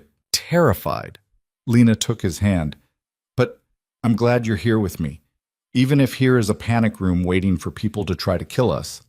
Jamie almost smiled. "That's pretty messed up." "Yeah, it is." Midnight. On the monitors, the street remained quiet. No movement, no cars. Nothing. 12:05, still nothing. "Maybe they're not coming," Jamie said. Then the lights went out. Not just in the house. The entire street went dark. Every house, every street light. Complete blackness except for the faint glow of the monitors in the panic room, running on battery backup. "Here we go," Lena whispered. On the infrared cameras, she saw movement, figures approaching from multiple directions. 6 of them, just like Catherine had said. They moved with military precision, spread out, covering each other's approaches. Vale's voice came through the monitor speakers. He must have activated the intercom system. "Everyone hold. Let them get close." The figures reached the house. 1 moved to the front door, another to the basement entrance. 2 more headed for the windows. The final 2 hung back, providing cover. For a long moment, nothing happened. Then, the front door exploded inward, not from the attackers, from inside. Vale's people had rigged it with an explosive charge. The blast caught the figure at the door, throwing him backward. Gunfire erupted. Muzzle flashes lit up the monitors in staccato bursts. Lena couldn't tell who was shooting at whom, just chaos, movement, violence captured in grainy infrared. Jamie buried his face against her shoulder. Lena kept her eyes on the screens, forcing herself to watch. One of Sokolov's people went down. Then another. Vale's team had position, preparation, better angles. What was supposed to be a midnight ambush had turned into a slaughter. The remaining attackers retreated, laying down covering fire. One of Vale's people took a hit. Lena saw him stumble, but keep moving. Not fatal, then. The gunfire stopped as suddenly as it had started. On the monitors, 2 bodies lay in the street. 3 more of Sokolov's people were running, disappearing into the darkness. The sixth was on the ground near the basement entrance, not moving. Silence. Then Vale's voice through the speakers, calm and controlled. Clear the house. Make sure none of them got inside. Lena watched his team move through the rooms, checking every corner, every shadow. The basement, the first floor, the second floor. All clear. Catherine appeared in front of the panic room door. Brooklyn Sunrise. Lena's hand shook on the keypad. She entered the code, heard the locks disengage. Catherine looked tired but unhurt. It's over. They're gone. The ones who ran, Lena started, won't be a problem. Vale's got people tracking them. They won't make it 3 blocks. Catherine gestured them out. Come on. Vale wants to talk to you. They found him in the living room, surveying the damage. The front door was gone, replaced by a gaping hole. Bullet holes scarred the walls. The coffee table was overturned, glass everywhere. But Vale himself looked fine. Not a scratch on him. You okay? He asked when he saw Lena and Jamie. We're fine. What about... She gestured vaguely at everything. My guy who got hit took a round in the shoulder. He'll live. Everyone else is fine. Vale looked at the destroyed doorway. This house is done, obviously. We'll need to relocate you somewhere else for a few days while I clean this up. What about Sokolov? 2 of his people are dead. The others won't talk. They know what happens to people who betray their employers. But it doesn't matter. Vale pulled out his phone, showed her a message. That's from my contact in Sokolov's organization. Sokolov was here tonight, personally. He was supervising from a car 2 blocks away. Was? One of my people put 3 rounds through his windshield 5 minutes ago. Sokolov's dead. Vale pocketed the phone. It's over. Everyone who came after me, Dmitry, Sokolov, their partners, their enforcers, they're all dead, running, or in custody. You're safe now. The words didn't feel real. Safe. After 5 days of fear and violence and hiding, the idea that it could just be over seemed impossible. What happens now? Lena asked. Now you choose. Vale met her eyes. I told you before, you're free to go home, start over, disappear if you want. I'll provide protection, money, whatever you need, or... He paused. You stay. Work with me. Build something different from what you had before. That's not a choice. That's 2 equally terrifying options. Yeah, it is. Vale almost smiled. But you've got time to decide, a few days at least, while I make sure every loose end is tied up, while I confirm that nobody else is coming after you. Jamie tugged on Lena's sleeve. Can we go somewhere with a real door? This place is kind of freaking me out. Catherine laughed. Come on, kid. I'll take you to the secondary location. It's got doors and everything. They left an hour later, after Vale's people had swept the area and confirmed no immediate threats. The secondary location was an apartment in Queens, smaller than the Brooklyn house but comfortable and blessedly undamaged. Lena put Jamie to bed in the spare room, watched him fall asleep almost instantly. Exhaustion and adrenaline crash hitting him all at once. She found Catherine in the kitchen making tea. He wanted to stay with you, Catherine said without looking up. Vale. But he's got people to handle, loose ends to tie up. He'll be here tomorrow. I don't need him to stay. Maybe not, but he wanted to anyway. Catherine handed her a mug. He cares about you, more than he probably should, given the circumstances. I'm just someone who warned him, someone he had to protect to repay a debt. Is that really what you think? Catherine studied her. You're not stupid, Lena. You've seen how he looks at you, how he talks to you. That's not debt repayment. That's something else. Lena sipped her tea, thinking about Vale standing in her apartment building's doorway in the rain, about him being honest in the warehouse, about him asking if she trusted him, like her answer actually mattered. I don't know what I think, she admitted. Everything's happened so fast. 5 days ago I was just a waitress. Now I'm... what? Someone who watches people get killed? Someone who hides in panic rooms while gun battles happen downstairs? Someone who saved a man's life and refused to break when the consequences came for her? Catherine set down her mug. You're stronger than you know. That's why Vale wants you to stay. Not because you're useful, though you would be, because you're real. And in his world, real people are rare. What about you? Lena asked. Why do you stay? Because 12 years ago, I was in your position. Different circumstances, same choice, stay or go. I stayed. Catherine smiled slightly. Never regretted it. Not once. Even on the bad days. What made you decide? I realized I didn't want to go back to being invisible, to pretending the world was smaller than it actually was. Catherine finished her tea. You'll figure out what you want. Just don't let fear make the choice for you. She left Lena alone in the kitchen with a cooling mug of tea and thoughts that wouldn't quiet down. The apartment's window overlooked a street that looked like any other Queens residential block. Normal people living normal lives.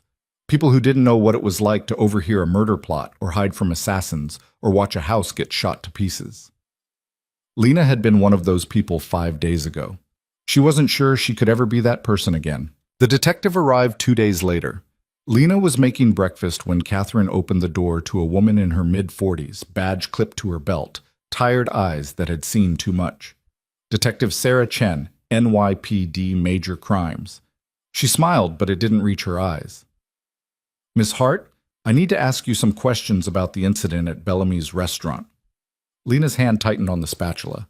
Catherine stepped between them, casual but deliberate. My client isn't required to answer questions without legal representation present, Catherine said. Your client? Chen's eyebrows rose. I wasn't aware Ms. Hart had retained counsel. She has now. Catherine pulled out a business card, handed it over. You can direct all inquiries through our attorney. Ms. Hart has already given her statement to the responding officers the night of the incident. Chen studied the card, then looked past Catherine to where Lena stood frozen in the kitchen doorway. I've read that statement. Very clean, very careful. You saw nothing, heard nothing, knew nothing about the 4 armed men who shot up one of Manhattan's most exclusive restaurants. That's correct, Lena said, finding her voice.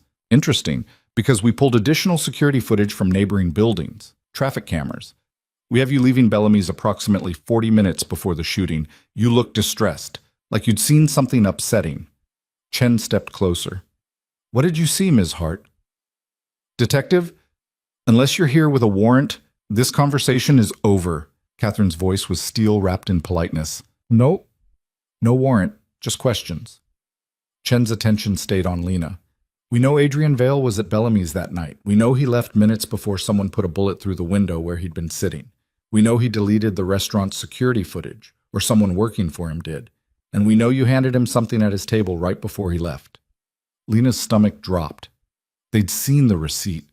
Of course they had. I don't know anyone named Adrian Vale, she said. The lie tasted like metal. Really? Because Vale's been connected to organized crime in this city for 15 years. Illegal gambling, money laundering, racketeering. We've never been able to make anything stick, but we know what he is. Chen pulled out a photo, Vale entering a building Lena didn't recognize. He's dangerous. And if he's threatened you, if he's forcing you to stay quiet, we can protect you. Nobody's threatening me. Then why are you staying in a safe house registered to one of Vale's shell companies? Chen gestured at the apartment around them. Why is your brother enrolled in online school under a fake name? Why did you disappear from your apartment the same night someone tried to kill Vale? Catherine moved to physically block Chen's view of Lena. Detective, you're fishing. If you had actual evidence of wrongdoing, you'd have brought a warrant. Since you didn't, I'm going to ask you to leave. Chen didn't move. There was a shootout in Brooklyn 2 nights ago. 4 dead, several wounded. Anonymous tip led us to a brownstone that had been turned into a fortress. Place was registered to the same shell company that owns this apartment. Her eyes found Lena again. Were you there, Ms. Hart? I don't know what you're talking about. We found blood in the basement, signs of torture. A man named Marcus Webb, former military, worked security for Vale. He's missing. You know anything about that? Lena thought about Marcus in the basement, about Vale emerging with blood on his hands. She forced her face to stay neutral. No. Chen studied her for a long moment. You seem like a good person. Working mother, taking care of your disabled brother, trying to make ends meet. This isn't your world. Whatever Vale told you, whatever he promised, it's not worth it. Men like him don't protect people. They use them up and throw them away. Are we done here? Catherine asked. For now. Chen handed Lena a card. When you're ready to tell the truth, when you realize Vale isn't your friend, call me. We can help you. Real protection, not whatever arrangement you've got now. She left. Catherine locked the door behind her, engaged the deadbolt, the security chain. That was closer than I'd like, she said. Lena's hands were shaking. She set down the spatula before she dropped it. She knows about the receipt, about Vale, about everything. She suspects. That's different from knowing, and suspicion without evidence doesn't hold up in court.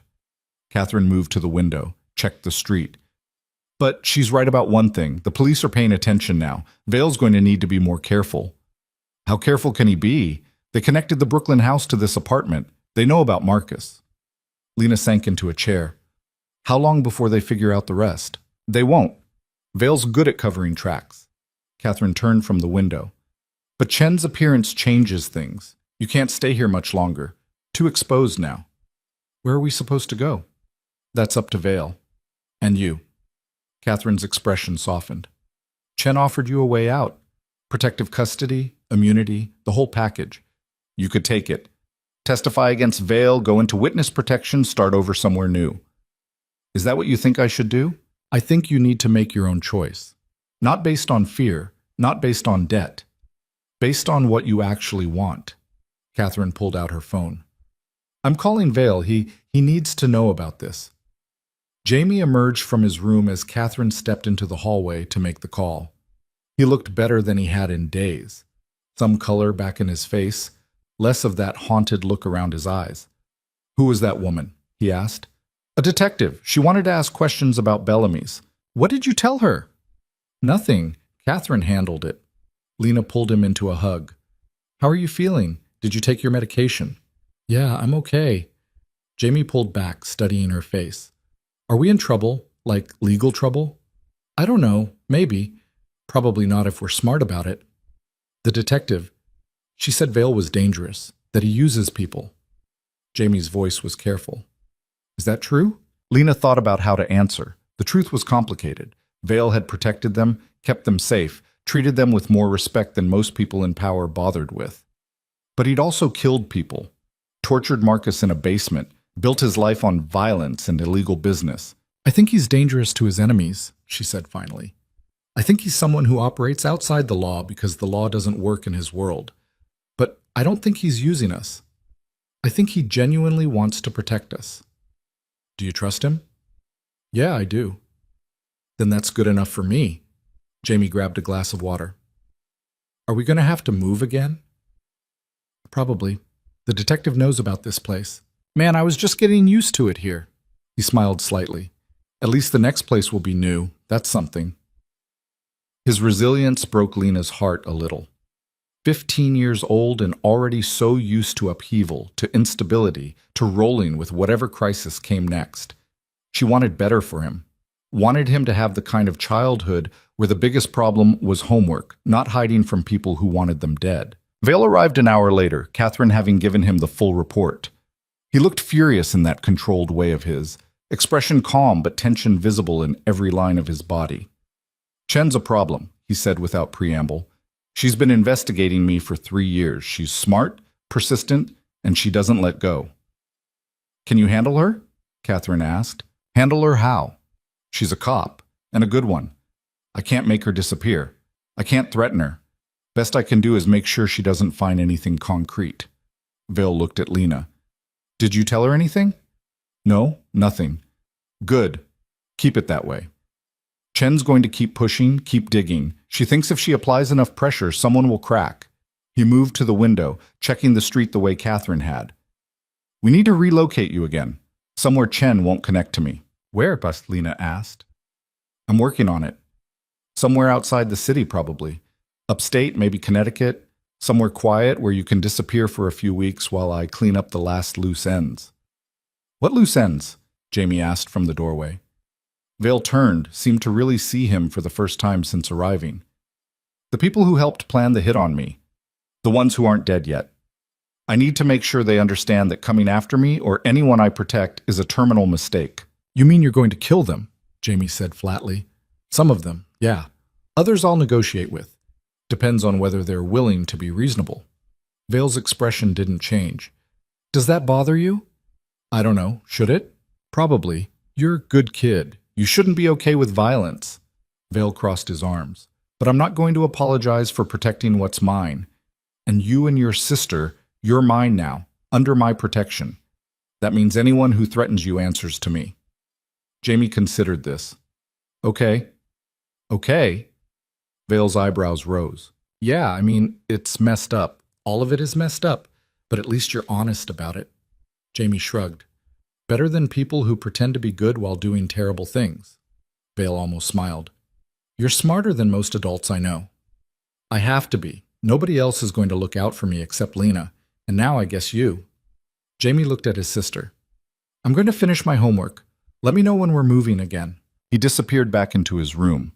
Vale watched him go, something unreadable crossing his face. He's handling this well, Catherine observed. Too well, Lena said.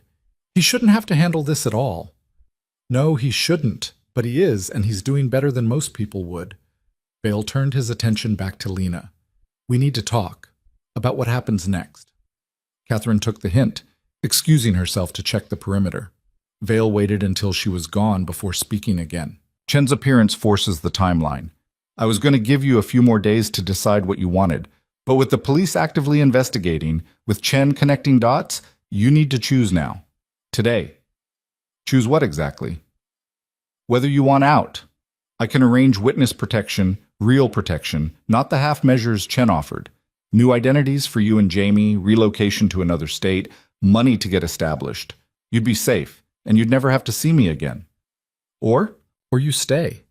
In my world, under my protection, working with me in whatever capacity makes sense. You'd have security, resources, opportunities you wouldn't get anywhere else. But you'd also have the danger that comes with being associated with me. The legal exposure. The constant awareness that people like Chen are watching. Lena moved to the window, looking out at the Queen's Street. Normal people doing normal things. She could go back to that. Take Vale's offer of witness protection. Disappear into some small town in Montana or Oregon. Wait tables again or find some other job that paid the bills. Keep her head down. Stay invisible. The thought made her physically ill. What would I do? She asked. If I stayed. You mentioned work, but doing what? Whatever you want. I need people I can trust. Actually trust, not like Marcus. People who are smart, observant, capable under pressure. You've proven you're all of those things. Vale came to stand beside her. I've got legitimate businesses that need managing. Restaurants, shipping companies, real estate holdings. Most of my operation is legal, or legal enough. You could work in any of those areas. I don't have experience. I'm a waitress with a high school diploma. You're someone who kept their head during a crisis, who made impossible choices and lived with the consequences, who protected her brother while navigating a world she didn't understand. Vale's voice was quiet. That's worth more than any degree. What about Jamie? Private school, best doctors for his condition, security detail that knows what they're doing. He'd have every advantage I can provide. Vale paused. And when he's old enough, if he wants to work for me, that's an option. If he doesn't, that's fine too. No pressure, no obligation. It sounded too good to be true. Lena had learned young that things that sounded too good usually were. What's the catch? She asked. The catch is you'd be in my world. You'd see things, know things that could put you at risk. You'd have to be smart, careful, always aware that people like Chen are watching. You'd have to accept that some of what I do operates in gray areas, that I'm not a good man, even if I try to do right by the people I care about. Do you care about me? The question came out before Lena could stop it. Vale was silent for a long moment. Yes. More than I probably should, given we've known each other a week, but you saved my life, and that means something, and you've handled everything since with more grace and strength than I had any right to expect. So yeah, I care what happens to you. That's not a good reason to make a life decision. No, it's not, but it's honest. He turned to face her fully. I'm not asking you to stay because I care about you. I'm asking because you'd be good at this, because you're wasted serving water to people who don't see you, because I think you want more than what your old life offered, even if you're scared to admit it. I'm terrified, Lena said, of all of it, of staying, of leaving, of making the wrong choice and regretting it forever. Good. Terror keeps you sharp. It's certainty that gets you killed. Lena thought about the past week, about overhearing the murder plot and choosing to act, about writing that warning and handing it to a stranger, about getting in the SUV, trusting Vale to protect her and Jamie when she had no reason to trust anyone. Every choice had been terrifying, and every choice had led her here. I need to talk to Jamie, she said. This affects him too. He deserves a say. Fair enough. Vale checked his phone. I need to meet with some people tonight. Handle some business related to the loose ends I mentioned. I'll be back tomorrow morning. You can give me your answer then. What if my answer is no? Then I make arrangements for witness protection and we say goodbye. No hard feelings. You did me a service, I repaid it by keeping you alive. We're even. Vale moved toward the door, then paused. But I hope your answer is yes. I think you'd be happier here than hiding in some small town pretending to be someone you're not. He left before Lena could respond. Catherine reappeared a few minutes later, carrying takeout bags. Figured you wouldn't feel like cooking after Chen's visit. Chinese, okay? They ate in relative silence, Lena, Jamie, and Catherine around the small kitchen table. The food was good, but Lena barely tasted it. Her mind kept turning over Vale's offer, examining it from every angle. You're thinking really loud, Jamie said finally. What did Vale say? Lena set down her chopsticks. He gave me a choice. We can go into witness protection, new identities, new city, complete fresh start. Or we can stay, work for him, be part of his organization. What do you want to do? I don't know. That's the problem. Lena looked at her brother. This is your life too. You should have a say. Jamie pushed rice around his plate, thinking. If we go into witness protection, what happens? We just disappear? Never see anyone we know again? Pretty much, Catherine said. New names, new backgrounds, new everything. It's effective, but it's isolating. You'd lose touch with friends, your school, everything familiar. I don't really have friends anyway, and I hate my school. Jamie looked at Lena. But you'd have to leave everything, your job, your apartment, whatever life you built. My job barely paid rent. My apartment was falling apart. And my life, Lena laughed bitterly. My life was working doubles and worrying about bills and trying to keep us both alive. I'm not sure that's worth preserving. So you want to stay? I think I might. But I'm scared of what that means, of what we'd become. Catherine spoke up quietly. Can I offer some perspective? Lena nodded. I was you 12 years ago. Different circumstances. I was running from an abusive ex who had connections in law enforcement. Nowhere felt safe. Then I met Vale, who offered me security work despite having no experience. He protected me when my ex came looking, gave me purpose when I had none. Catherine met Lena's eyes. I'm not going to pretend it's been easy. I've seen things, done things I'm not proud of. But I'm alive, I'm free, and I'm using skills I didn't know I had. That's worth something. Do you ever regret it? Lena asked. Some days. When things get violent, when good people get hurt. But mostly, no. Because the alternative was spending my life looking over my shoulder, jumping at shadows, never feeling safe. Catherine finished her food. Vale's not perfect. His world isn't perfect. But he's loyal to his people in a way most employers never are. That counts for something. Jamie had been listening carefully. Now he spoke. If we stay, would I have to do illegal stuff? Like, would I have to help with crimes? No, Catherine said firmly. Vale doesn't involve kids in operations. You'd go to school, have a normal life as much as possible. When you're older, if you wanted to work in the legitimate businesses, that's an option. But there's no pressure, no expectation. And Lena, what would she do? Whatever she's good at. Vale mentioned management, logistics, coordination. The organization is bigger than most people realize. Lots of moving pieces that need smart people keeping track. Jamie looked at his sister. It sounds better than witness protection. At least we'd still be us. Would we, though? Lena asked.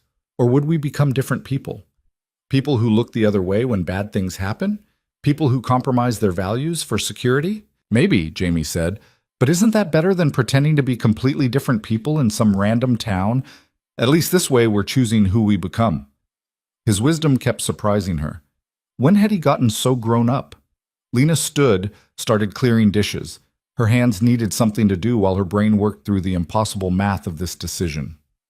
Stay or go? Safety or security? The devil you know or the complete unknown? I'm going to sleep on it, she said finally. Give my answer to Vale in the morning, like he asked. But she already knew what her answer would be. That night, Lena couldn't sleep. She lay in the dark listening to the unfamiliar sounds of the Queen's apartment. Pipes clanking, Neighbors arguing through thin walls, sirens in the distance. The sounds of city life she'd lived with her entire existence. Around 2 a.m., she gave up and went to the kitchen. Found Catherine there, working on her laptop.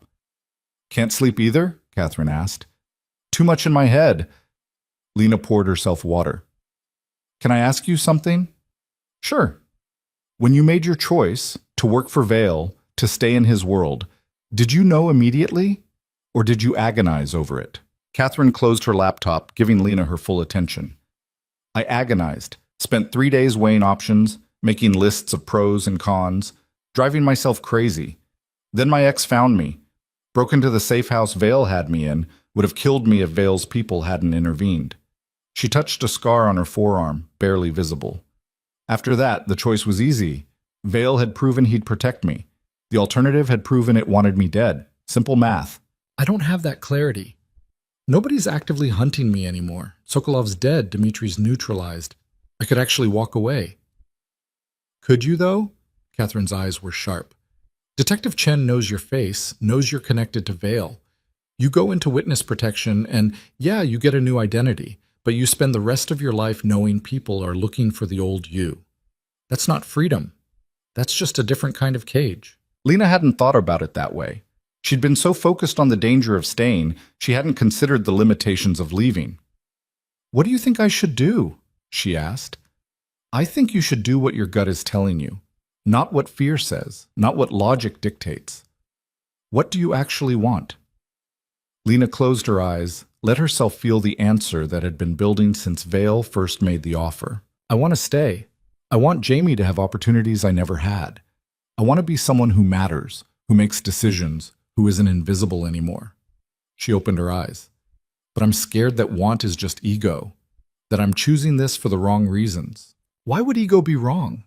You've spent your whole life putting yourself last, being small, accepting less than you deserved, wanting more, wanting to matter. That's not ego.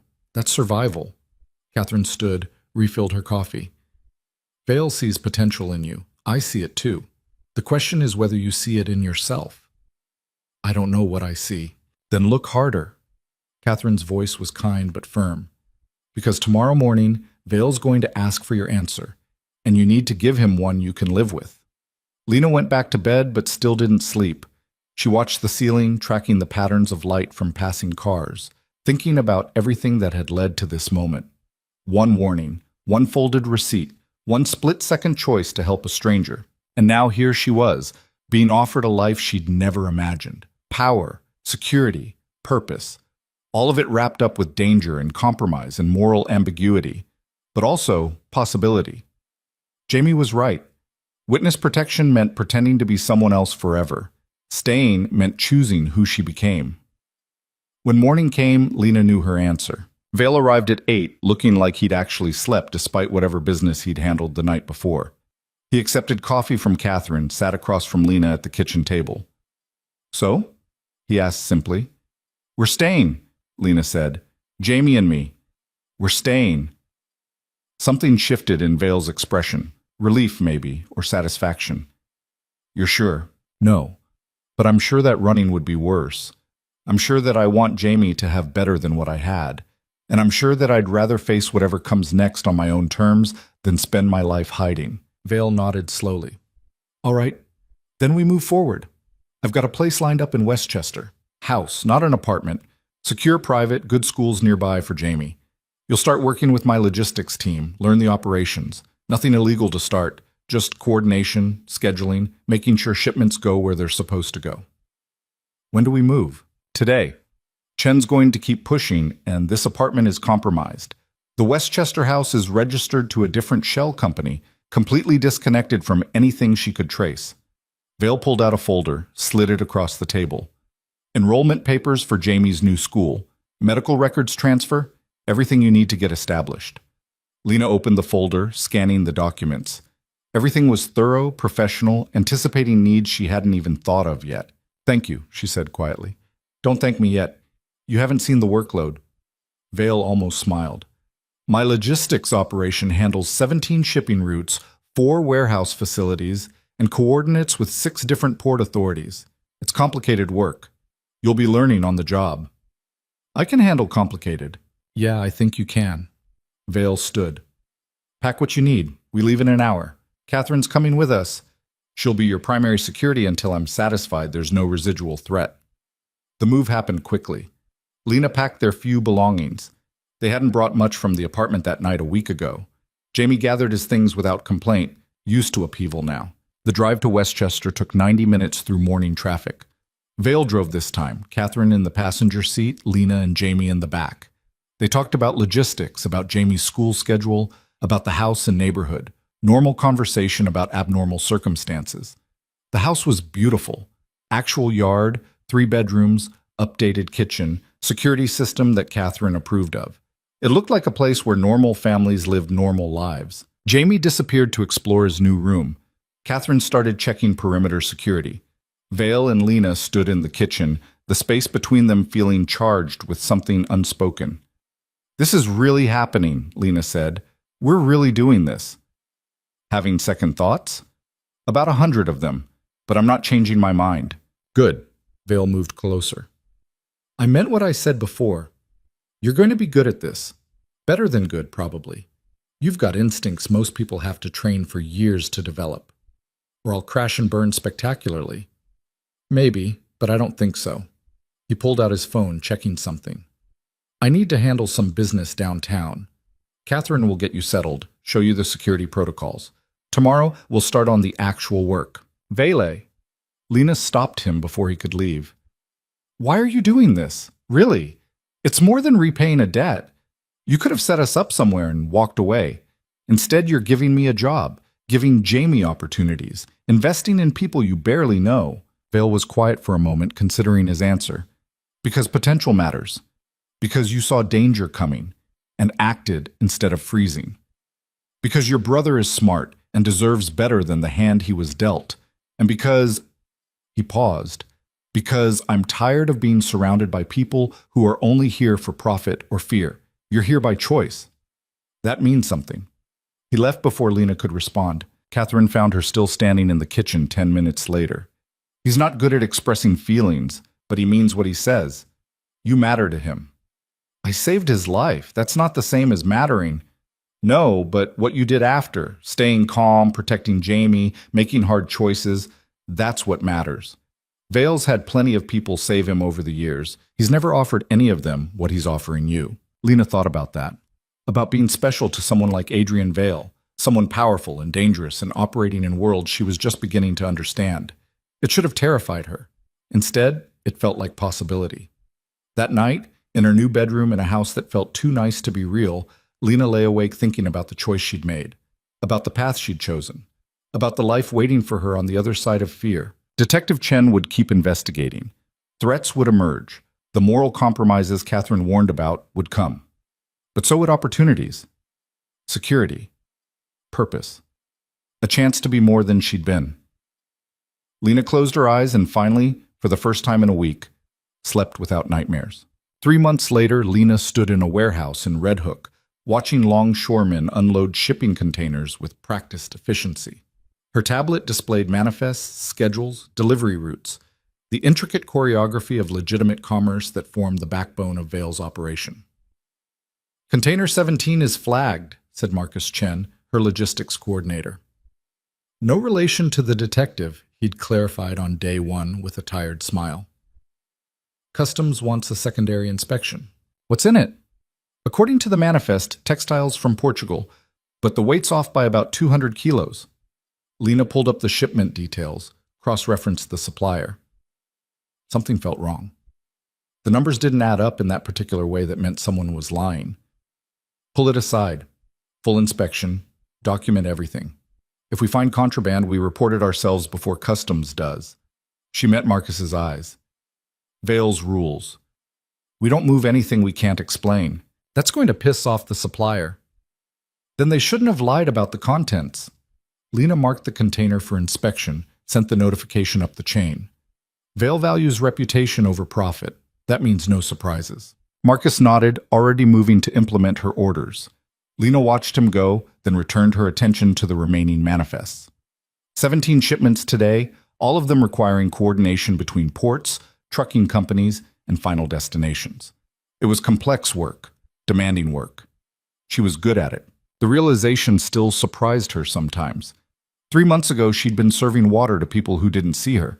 Now she was managing operations worth millions, making decisions that affected dozens of employees, solving problems that would have seemed impossible back then. Her phone buzzed. Vale, how's Red Hook? Container 17 has undeclared weight, running full inspection. Good instincts. Call me when you're done there. Lena pocketed her phone, finished reviewing the manifests. By the time she left the warehouse, Container 17 had revealed exactly what she'd suspected.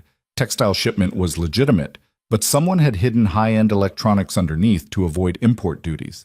She'd documented everything, reported it to customs herself, and blacklisted the supplier. Vale would approve.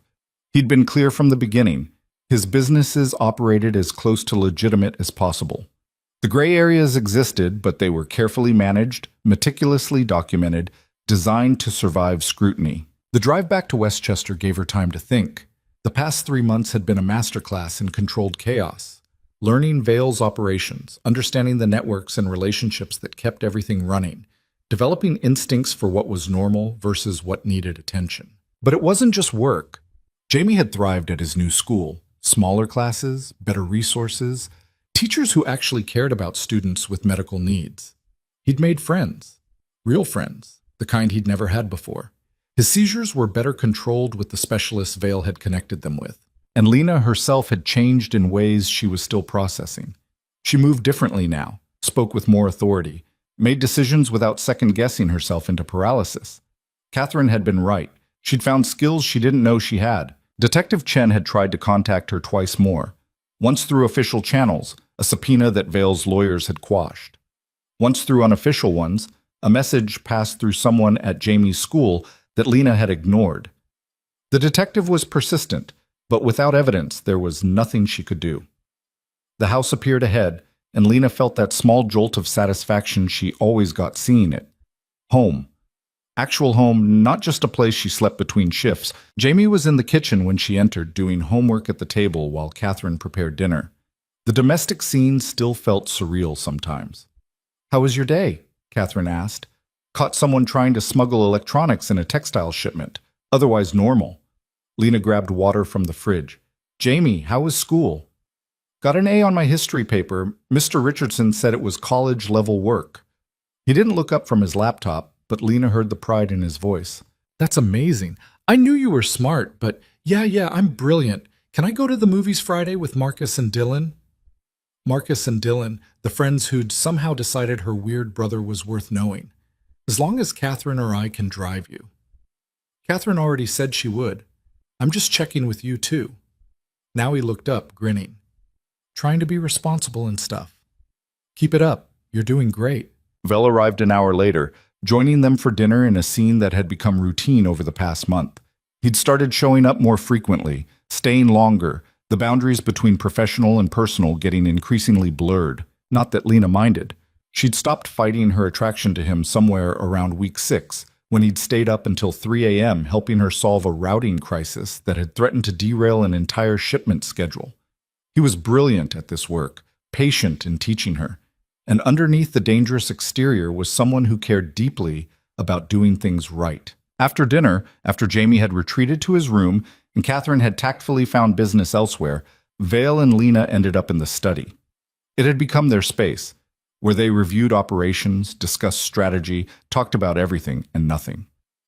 "The container situation," Vale said, pouring them both whiskey. "You handled it exactly right. Better than right. Most people would have panicked or tried to cover it up. You taught me panic makes things worse." Lena accepted the glass. "Document everything. Report what needs reporting. Maintain reputation over short-term profit." "You're a fast learner." Vale settled into the chair across from her. "I have a proposition." "Another one?" "Different kind. I want you to take over the entire logistics division. Full authority, decision-making power, the works. Marcus and the others would report to you." Lena stared at him. "That's a huge promotion. I've only been doing this 3 months. And you've already improved efficiency by 15%, caught 3 separate attempts at fraud, and earned the respect of people who've been in this business for decades." Vale sipped his whiskey. "You're ready. More than ready." What's the catch? No catch. Just more responsibility, more pressure, more visibility. You'd be representing me in meetings, making deals, negotiating with suppliers and partners. Some of those people aren't going to like taking orders from someone new. You mean they're not going to like taking orders from a woman with no credentials who used to be a waitress? That too, Vale said bluntly. But you've faced worse than skepticism, and you'll have my full backing. Anyone who has a problem with you answers to me. Lena thought about it. More power, more influence, more ways to prove she belonged in this world. It was everything she'd wanted without knowing she wanted it. What about the legal exposure? The more visible I am, the more Detective Chen can use me as leverage. Chen's hitting dead ends. Her investigation is stalling because there's nothing to find. We run clean operations, pay our taxes, file our paperwork. She can suspect all she wants, but suspicion isn't evidence. Vale leaned forward. I won't lie to you. There's risk. There's always risk in this world. But I think you're capable of managing it. I'll do it, Lena said, on one condition. Name it. I want full transparency. If there are gray areas, if there are operations that push legal boundaries, I need to know about them. I can't make good decisions blind. Vale studied her for a long moment. All right, full transparency, but understand, some of what you learn you won't like. Some of it will challenge your sense of right and wrong. You sure you want that? I'm sure I want the truth. What I do with it, that's my choice. Fair enough? Vale raised his glass to new positions and old principles. They drank, and Lena felt the weight of this new responsibility settle over her. She'd come so far from the invisible waitress in Bellamy's. The question was how much further she was willing to go. The conversation shifted to easier topics: Jamie's progress, Catherine's vacation plans, the restaurant Vale was considering buying in the Bronx. Normal things, or as normal as anything got in their world. Around midnight, Vale stood to leave. Lena walked him to the door, the ritual they'd developed over dozens of similar evenings. Thank you, she said, for believing I could do this. Most people wouldn't have taken the chance. Most people don't recognize potential when they see it. Vale paused at the door. You saved my life, Lena. Giving you opportunities to build yours feels like the least I can do. It's more than that, though, isn't it? This isn't just debt repayment anymore. Vale's expression shifted, something vulnerable showing through the controlled exterior. No, it's not. Then what is it? I don't know, partnership maybe? Friendship? Something I don't have a good word for. He met her eyes.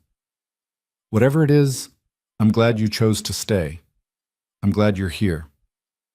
He left before Lena could respond, but she stood in the doorway long after his car disappeared, thinking about partnership and friendship and the unnamed thing growing between them. The promotion took effect the following week. Lena found herself in meetings with people who ran import businesses, shipping companies, port authorities. Some were skeptical, some were openly hostile. She won them over one by one, through competence and preparation and refusing to be intimidated. Marcus Chen became her right hand, teaching her the unwritten rules of the industry. Catherine provided security and occasional reality checks. And Vale backed her unconditionally, making it clear that disrespecting her meant disrespecting him. 6 weeks into her new role, the crisis came. Lena was reviewing contracts in the study when her phone exploded with notifications. Marcus calling, 2 of the warehouse managers, Vale himself. She answered Vale first. What happened? FBI raid on the Newark facility. They've got warrants, agents, the full show. His voice was tight. They're looking for evidence of money laundering. Lena's stomach dropped. Are they going to find any? No, that facility is completely clean, but someone fed them information that made them think otherwise. A pause. Someone who knows our operations. Inside information. Marcus. Not her Marcus Chen, but the original Marcus.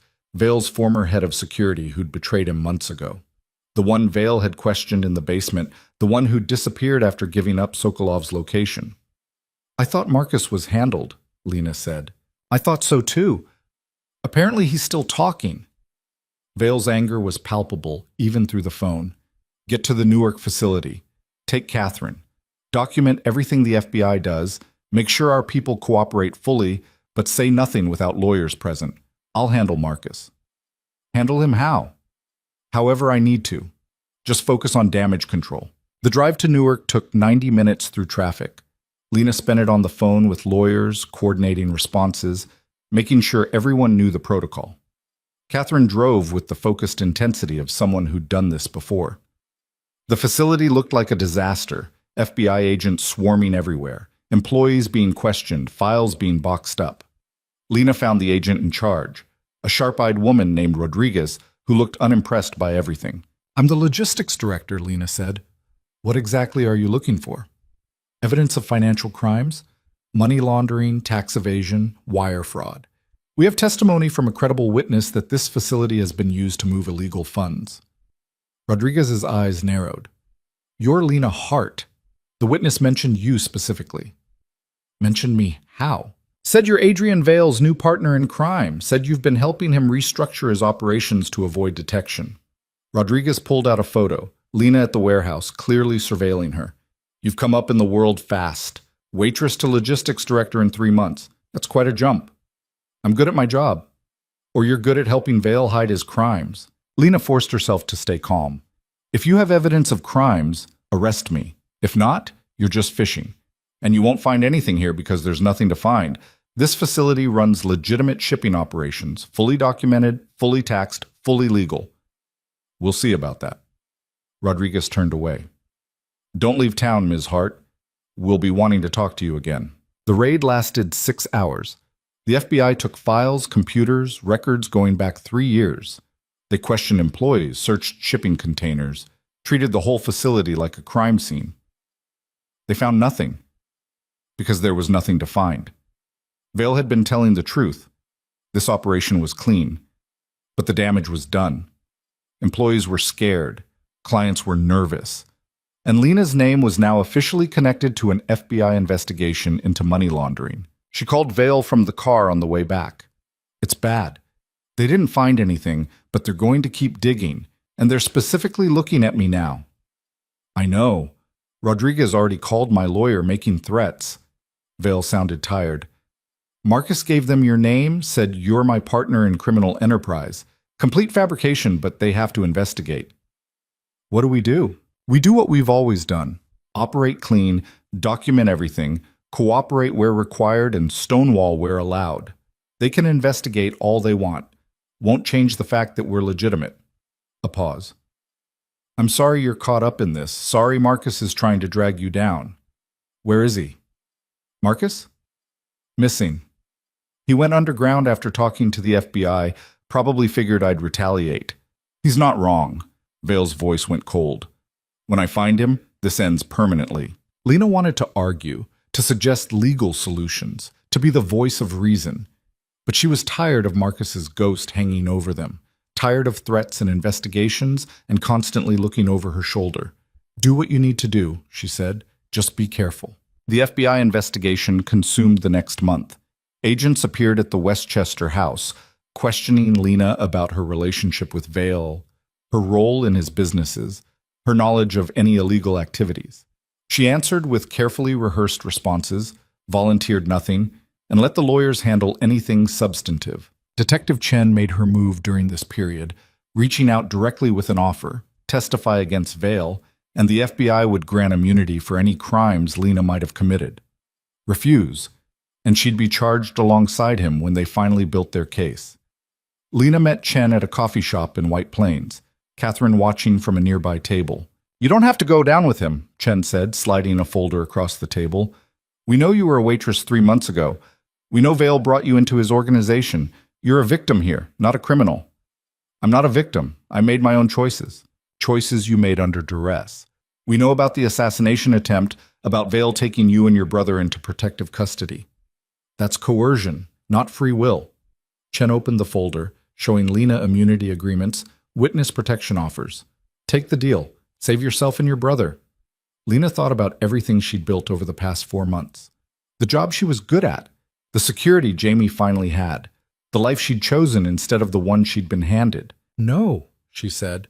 "You're making a mistake." "Maybe, but it's my mistake to make." Lena stood. "Vale's operations are legitimate. You won't find evidence of crimes because there aren't any, and I'm not going to lie and say otherwise just to make your case easier. When this goes to trial, and it will, you're going to prison alongside him. Then I guess we'll both need good lawyers." Lena walked away, leaving Chen and her offers at the table. Catherine fell into step beside her. That was brave. Stupid, but brave. Story of my life lately. The break in the case came from an unexpected source. One of Vale's people tracking Marcus finally located him, hiding in a motel in Pennsylvania, preparing to flee further. But before Vale could act, Marcus reached out. He wanted to talk, to negotiate. The meeting happened in a neutral location, a diner off I-95, public enough to discourage violence, private enough for honest conversation. Vale brought Lena, which surprised her until he explained. He's using you to hurt me. You deserve to face him directly. Marcus looked terrible, thinner than Lena remembered, with the haunted expression of someone who'd been running too long. He sat in a booth by the window, hands visible on the table in a gesture of non-aggression. Thank you for coming, he said when they sat down. You've got 5 minutes to explain why I shouldn't kill you where you sit, Vale said flatly. Because I'm the only one who can fix this. The FBI, Detective Chen, the investigation, it all traces back to what I told them. If I recant my testimony, say I lied out of revenge after you fired me, the case collapses. Why would you do that? Marcus's eyes went to Lena. Because I didn't realize innocent people would get caught up in this. I wanted to hurt Vale, not destroy some waitress who saved his life. When I heard they were threatening Ms. Hart with prison, threatening to take her brother, he shook his head. That's not what I wanted. What did you want? Lena asked. Revenge. Vale trusted me for 10 years, then threw me away the second I made a mistake. I wanted him to feel that betrayal. Marcus looked at Vale. I was wrong. About a lot of things. Especially about you using people. You protected her, gave her opportunities. That's not what I expected. You sold me out to Sokolov, got good people killed, nearly got Lena and her brother murdered. Vale's voice was ice. Why should I believe anything you say now? Because I'm offering you the only thing that matters, a way to end this cleanly. I recant my testimony, the FBI loses their witness, the case falls apart. You and Ms. Hart walk away free. What do you want in exchange? Safe passage out of the country, enough money to start over somewhere far from here, and your word that you won't come after me once I'm gone. Marcus met Vale's eyes. I know I don't deserve mercy, but I'm asking anyway. Vale was silent for a long time. Lena watched him think, seeing the calculations behind his eyes. Marcus alive was a permanent threat, but Marcus's testimony was destroying everything they'd built. I'll consider it, Vale said finally. Give me 48 hours. Stay at your current location, don't contact the FBI, don't run further. In 2 days, I'll give you my answer. They left Marcus at a diner, drove back to Westchester in silence. When they were safely inside the house, Lena finally spoke. Are you really going to let him go? I don't know. Part of me wants him dead for what he did. Part of me wants to be the kind of person who can show mercy. Vale poured himself whiskey, offered her some. What do you think I should do? I think killing him makes you the person Detective Chen thinks you are. I think mercy makes you someone different. Lena accepted the drink. But I also think he put my brother in danger. So I'm maybe not the best person to ask. Fair point. Vale drank, thinking. If I let him go, he could betray me again. If I kill him, the FBI investigation continues and you're still at risk. There's no good option. Then pick the option you can live with. Vale looked at her, something shifting in his expression. When did you get so wise? When I started making impossible choices and living with the consequences. You taught me that. I taught you to survive. Wisdom you found on your own. He set down his glass. I'm going to take his deal. Let him recant his testimony. Give him money to disappear. Let him go. Not because he deserves it, because you do. You deserve to not spend the rest of your life looking over your shoulder, waiting for an indictment. Thank you. Don't thank me yet. We still have to make sure he follows through. Marcus did follow through. 3 days later, he contacted the FBI, recanted his entire testimony, claimed he'd fabricated evidence out of revenge after being fired. The case against Vale, and by extension Lena, collapsed. Rodriguez was furious. Detective Chen was defeated, but without their star witness, they had nothing. Vale kept his word too. He gave Marcus money, arranged transportation to somewhere in South America, and let him go. Catherine tracked him for the first month, confirming he'd actually left and wasn't planning another betrayal.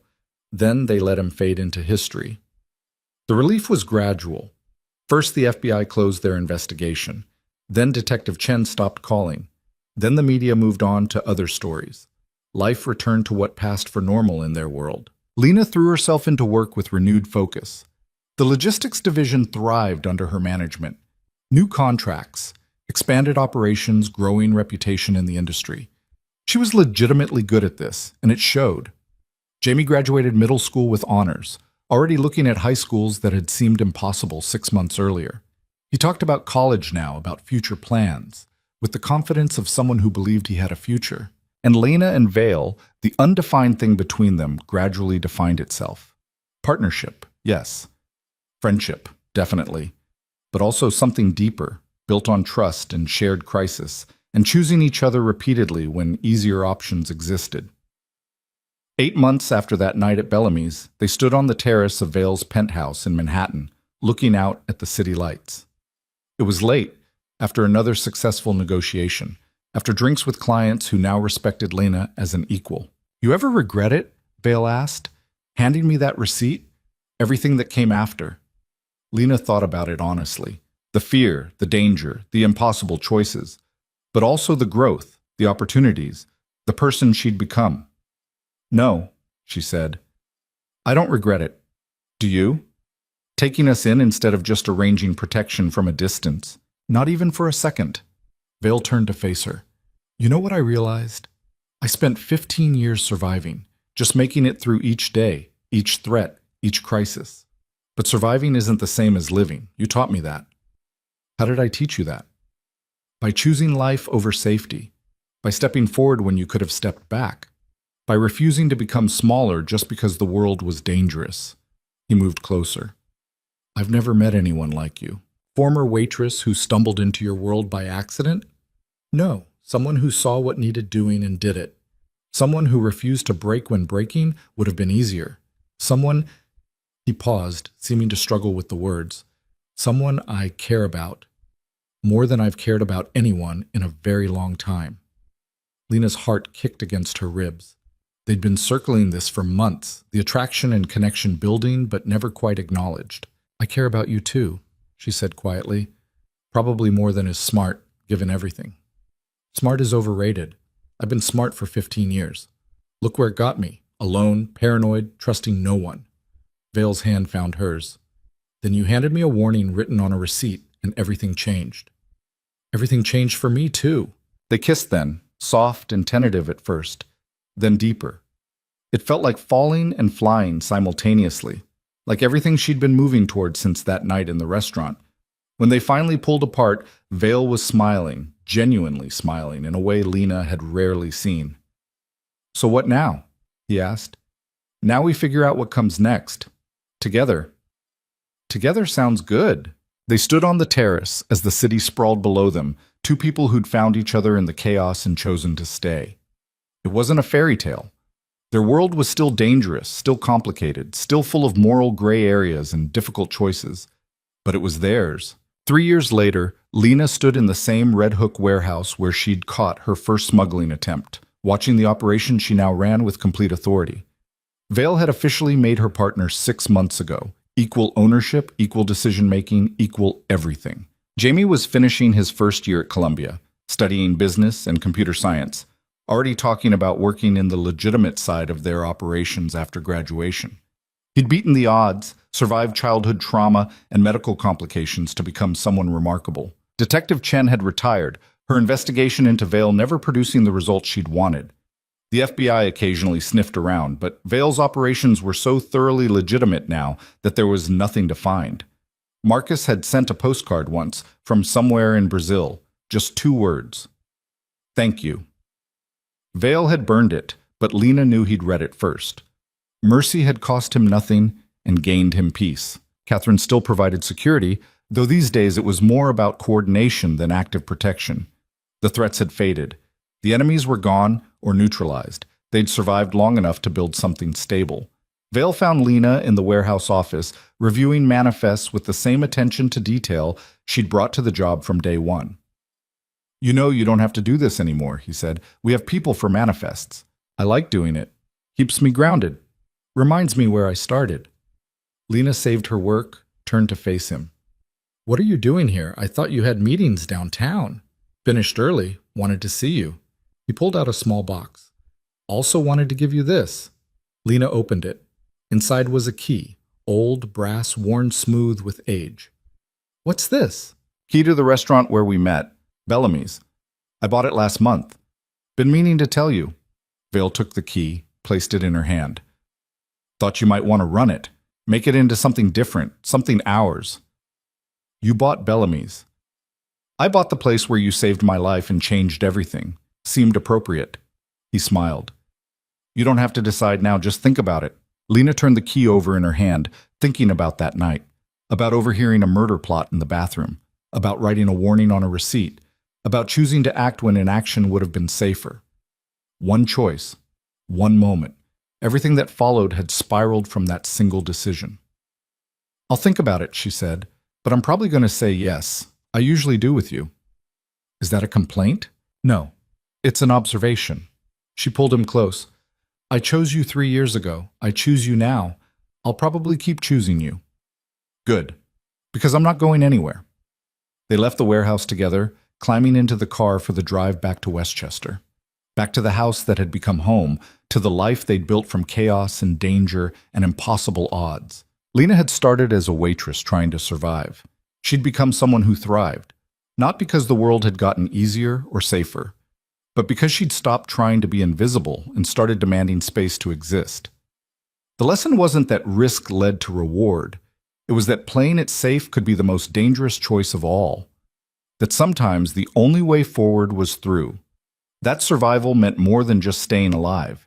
It meant building something worth surviving for. She'd saved a stranger's life on impulse, and in doing so, she'd saved her own.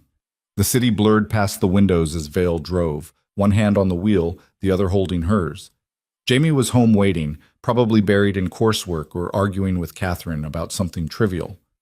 Normal family chaos. Normal. That was the thing. After everything, the violence, the fear, the impossible choices, they'd somehow landed on normal. Different normal than most people, maybe. But normal that was theirs. You ever wonder what would have happened if you hadn't warned me? Vale asked, as if reading her thoughts. All the time. I'd probably still be at Bellamy's, or working somewhere similar. Same life, same struggles, same invisibility.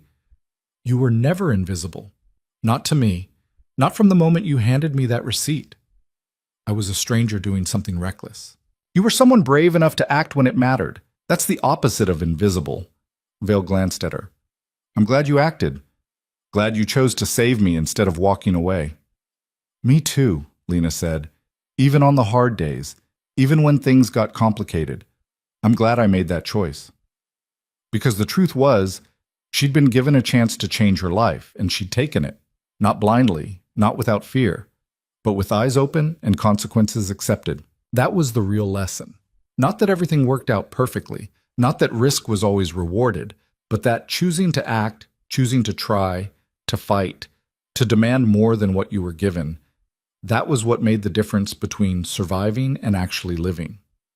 Lena Hart had stopped surviving and started living the night she wrote a warning on a restaurant receipt. Everything after was just proof that she'd made the right choice. The car pulled into the driveway. Home. Jamie visible through the window, probably gaming or studying. Catherine's car parked in its usual spot. Lights on, life happening inside. Lena and Vale sat for a moment before going in, just existing in the quiet. Thank you, she said finally. For what? For seeing me, for giving me chances, for letting me become this version of myself. You became that version on your own. I just provided the opportunity. Vale squeezed her hand. You did the work. You made the choices. This life you've built, it's yours. Maybe, but it was also theirs together. Partnership in the truest sense. They went inside to warmth and noise and normal chaos. To Jamie complaining about his professor, Catherine burning dinner, the dog they'd adopted last month making a mess in the living room. To life. Messy and imperfect and worth every impossible choice that had led here. Lena had saved a man's life. And somewhere along the way, he'd helped her save her own. Not from danger. From invisibility. From accepting less than she deserved. From playing small in a world that demanded you take up space or get crushed, she'd taken up space, demanded to be seen, refused to disappear. And the world had answered by giving her room to grow into someone she'd never imagined becoming. That was the real story. Not the violence or the danger or the dramatic moments, but the quiet transformation of a woman who chose to act when she could have stayed silent, who chose to demand more when she could have accepted less, who chose to build something new when the old life no longer fit. 3 years from a split-second choice, Lena wouldn't change a single moment.